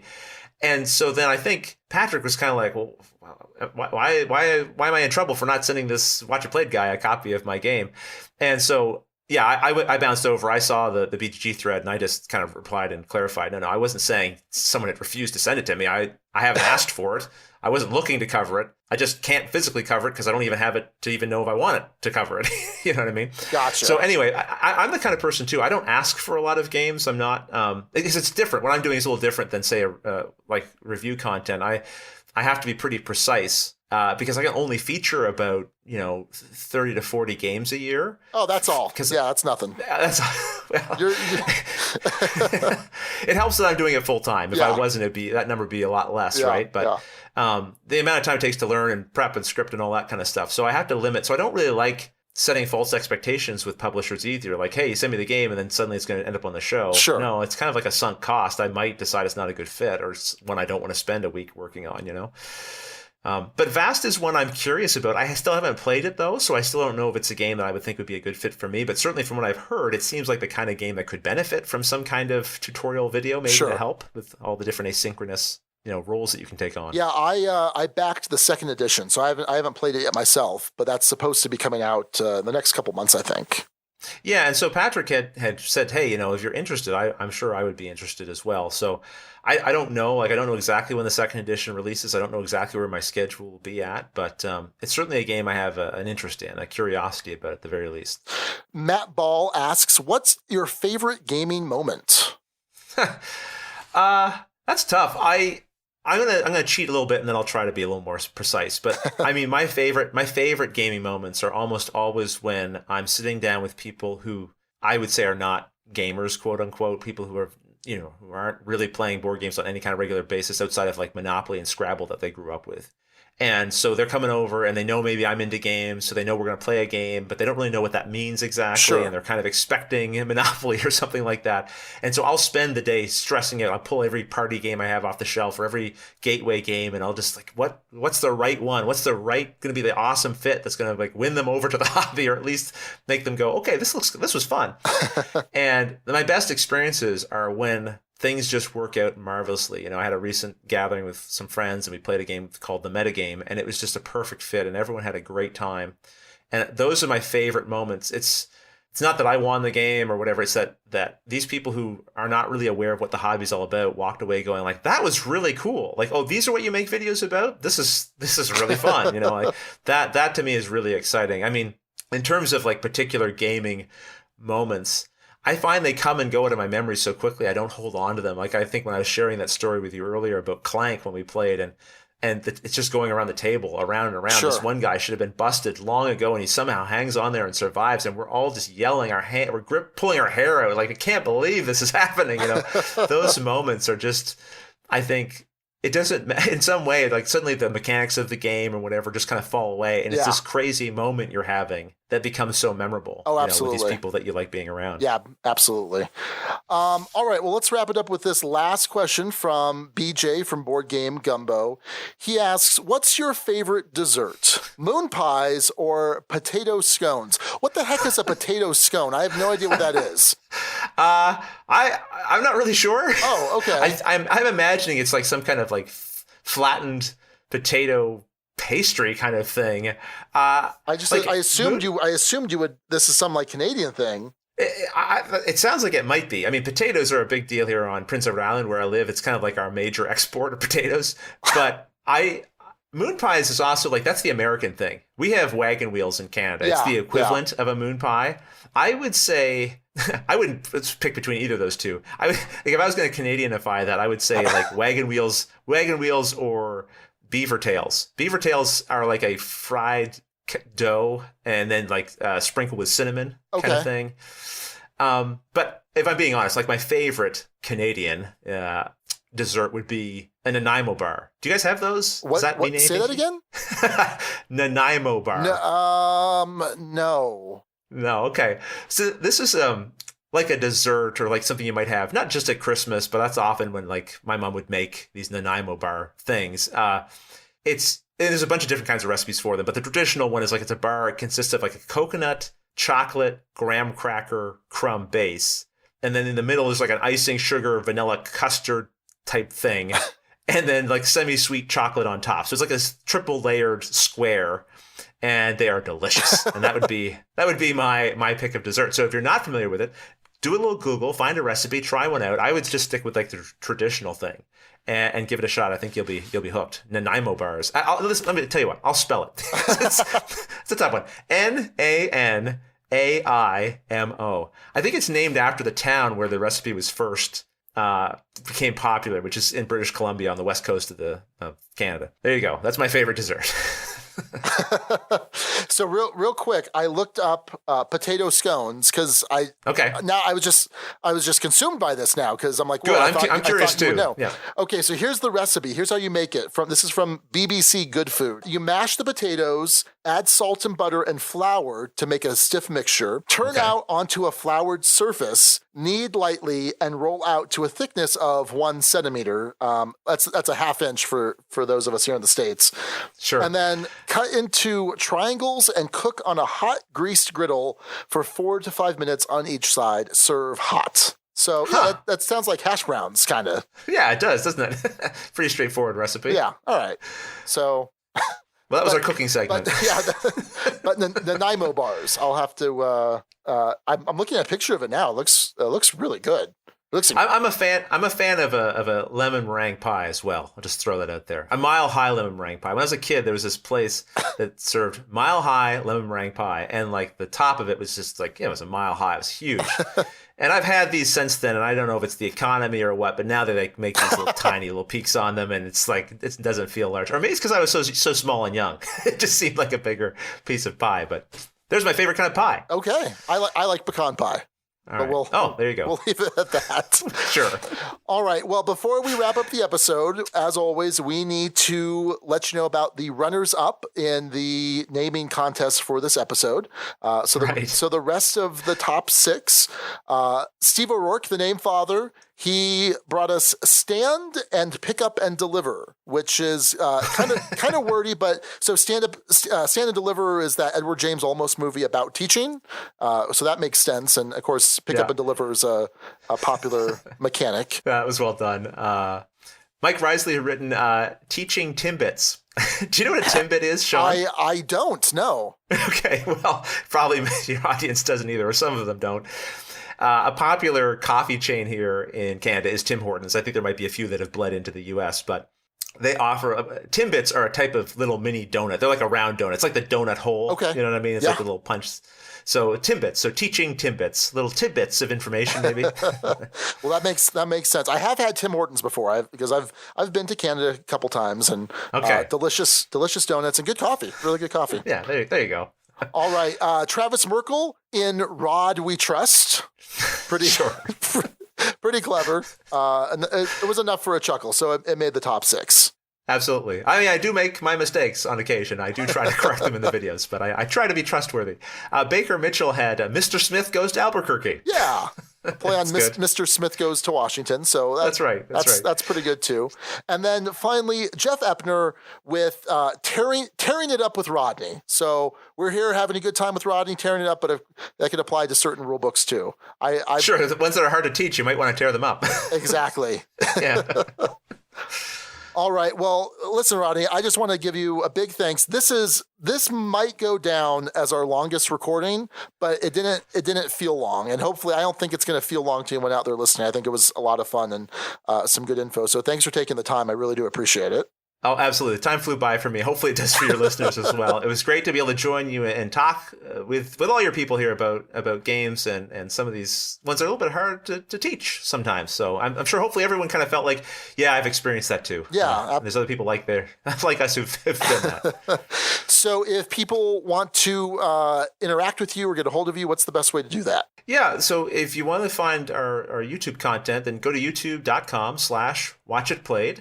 And on Twitter, pretty frequently there as well. I'm at watchitplayed, and on Facebook as well. Watch It Played is where you'll find us. Okay, very cool. Yeah, definitely go check that out. I mean, how many videos do you put out a week on average? Well, it's probably somewhere between 2 and 3. Yeah. Usually I try to have an instructional video come out every week or every other week at the very least. And we usually have a gameplay that's going on. And then we have some other kind of little filler fun episodes we'll do, like a live show or a Q&A, or we have a little segment called Table Talk where we'll pick a topic, sort of like we've done today here. We'll just kind of talk about that with our viewers and then invite them to offer their own responses, which we work into the sort of the follow-up episode. Yeah. So you're a busy man. I'm a busy man, but I get to keep doing it because people keep supporting it, which is I've been very fortunate that way. And I mean, all of us who kind of create this content, it's something you do out of a passion, and the support that we get from people certainly makes it helpful, right? Oh, absolutely. Absolutely. Well, it was a blast. It was a lot of fun to have you on.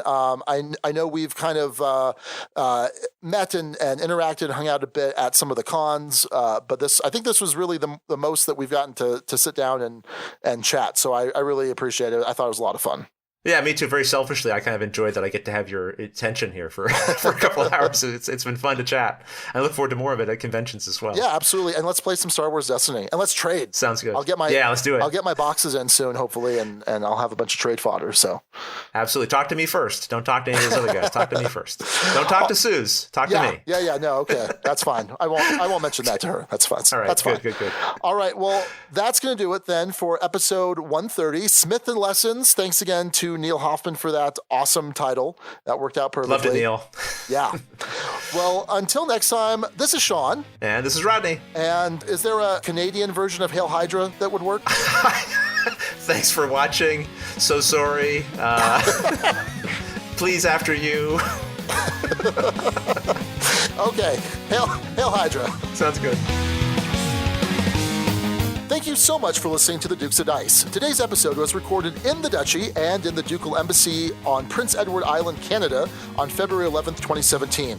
Our theme music is provided by Carbohydro M from his Prime Legacy album. The Dukes of Dice are a proud member of the Dice Tower Network. For other great board gaming podcasts, check out DicetowerNetwork.com. And for all the latest in the Duchy, go to DukesOfDice.com. Find us on Twitter at Dukes of Dice, join in conversations on our Board Game Geek Guild, find us on Facebook, and subscribe to our YouTube channel. Thanks to Guild member Jeff Epner for production assistance. And thanks to our sponsors, Arcane Wonders and Tasty Minstrel Games. Check out their awesome titles at arcanewonders.com and playtmg.com. We'll see you back here next week. Until then, as Alex would say, game on.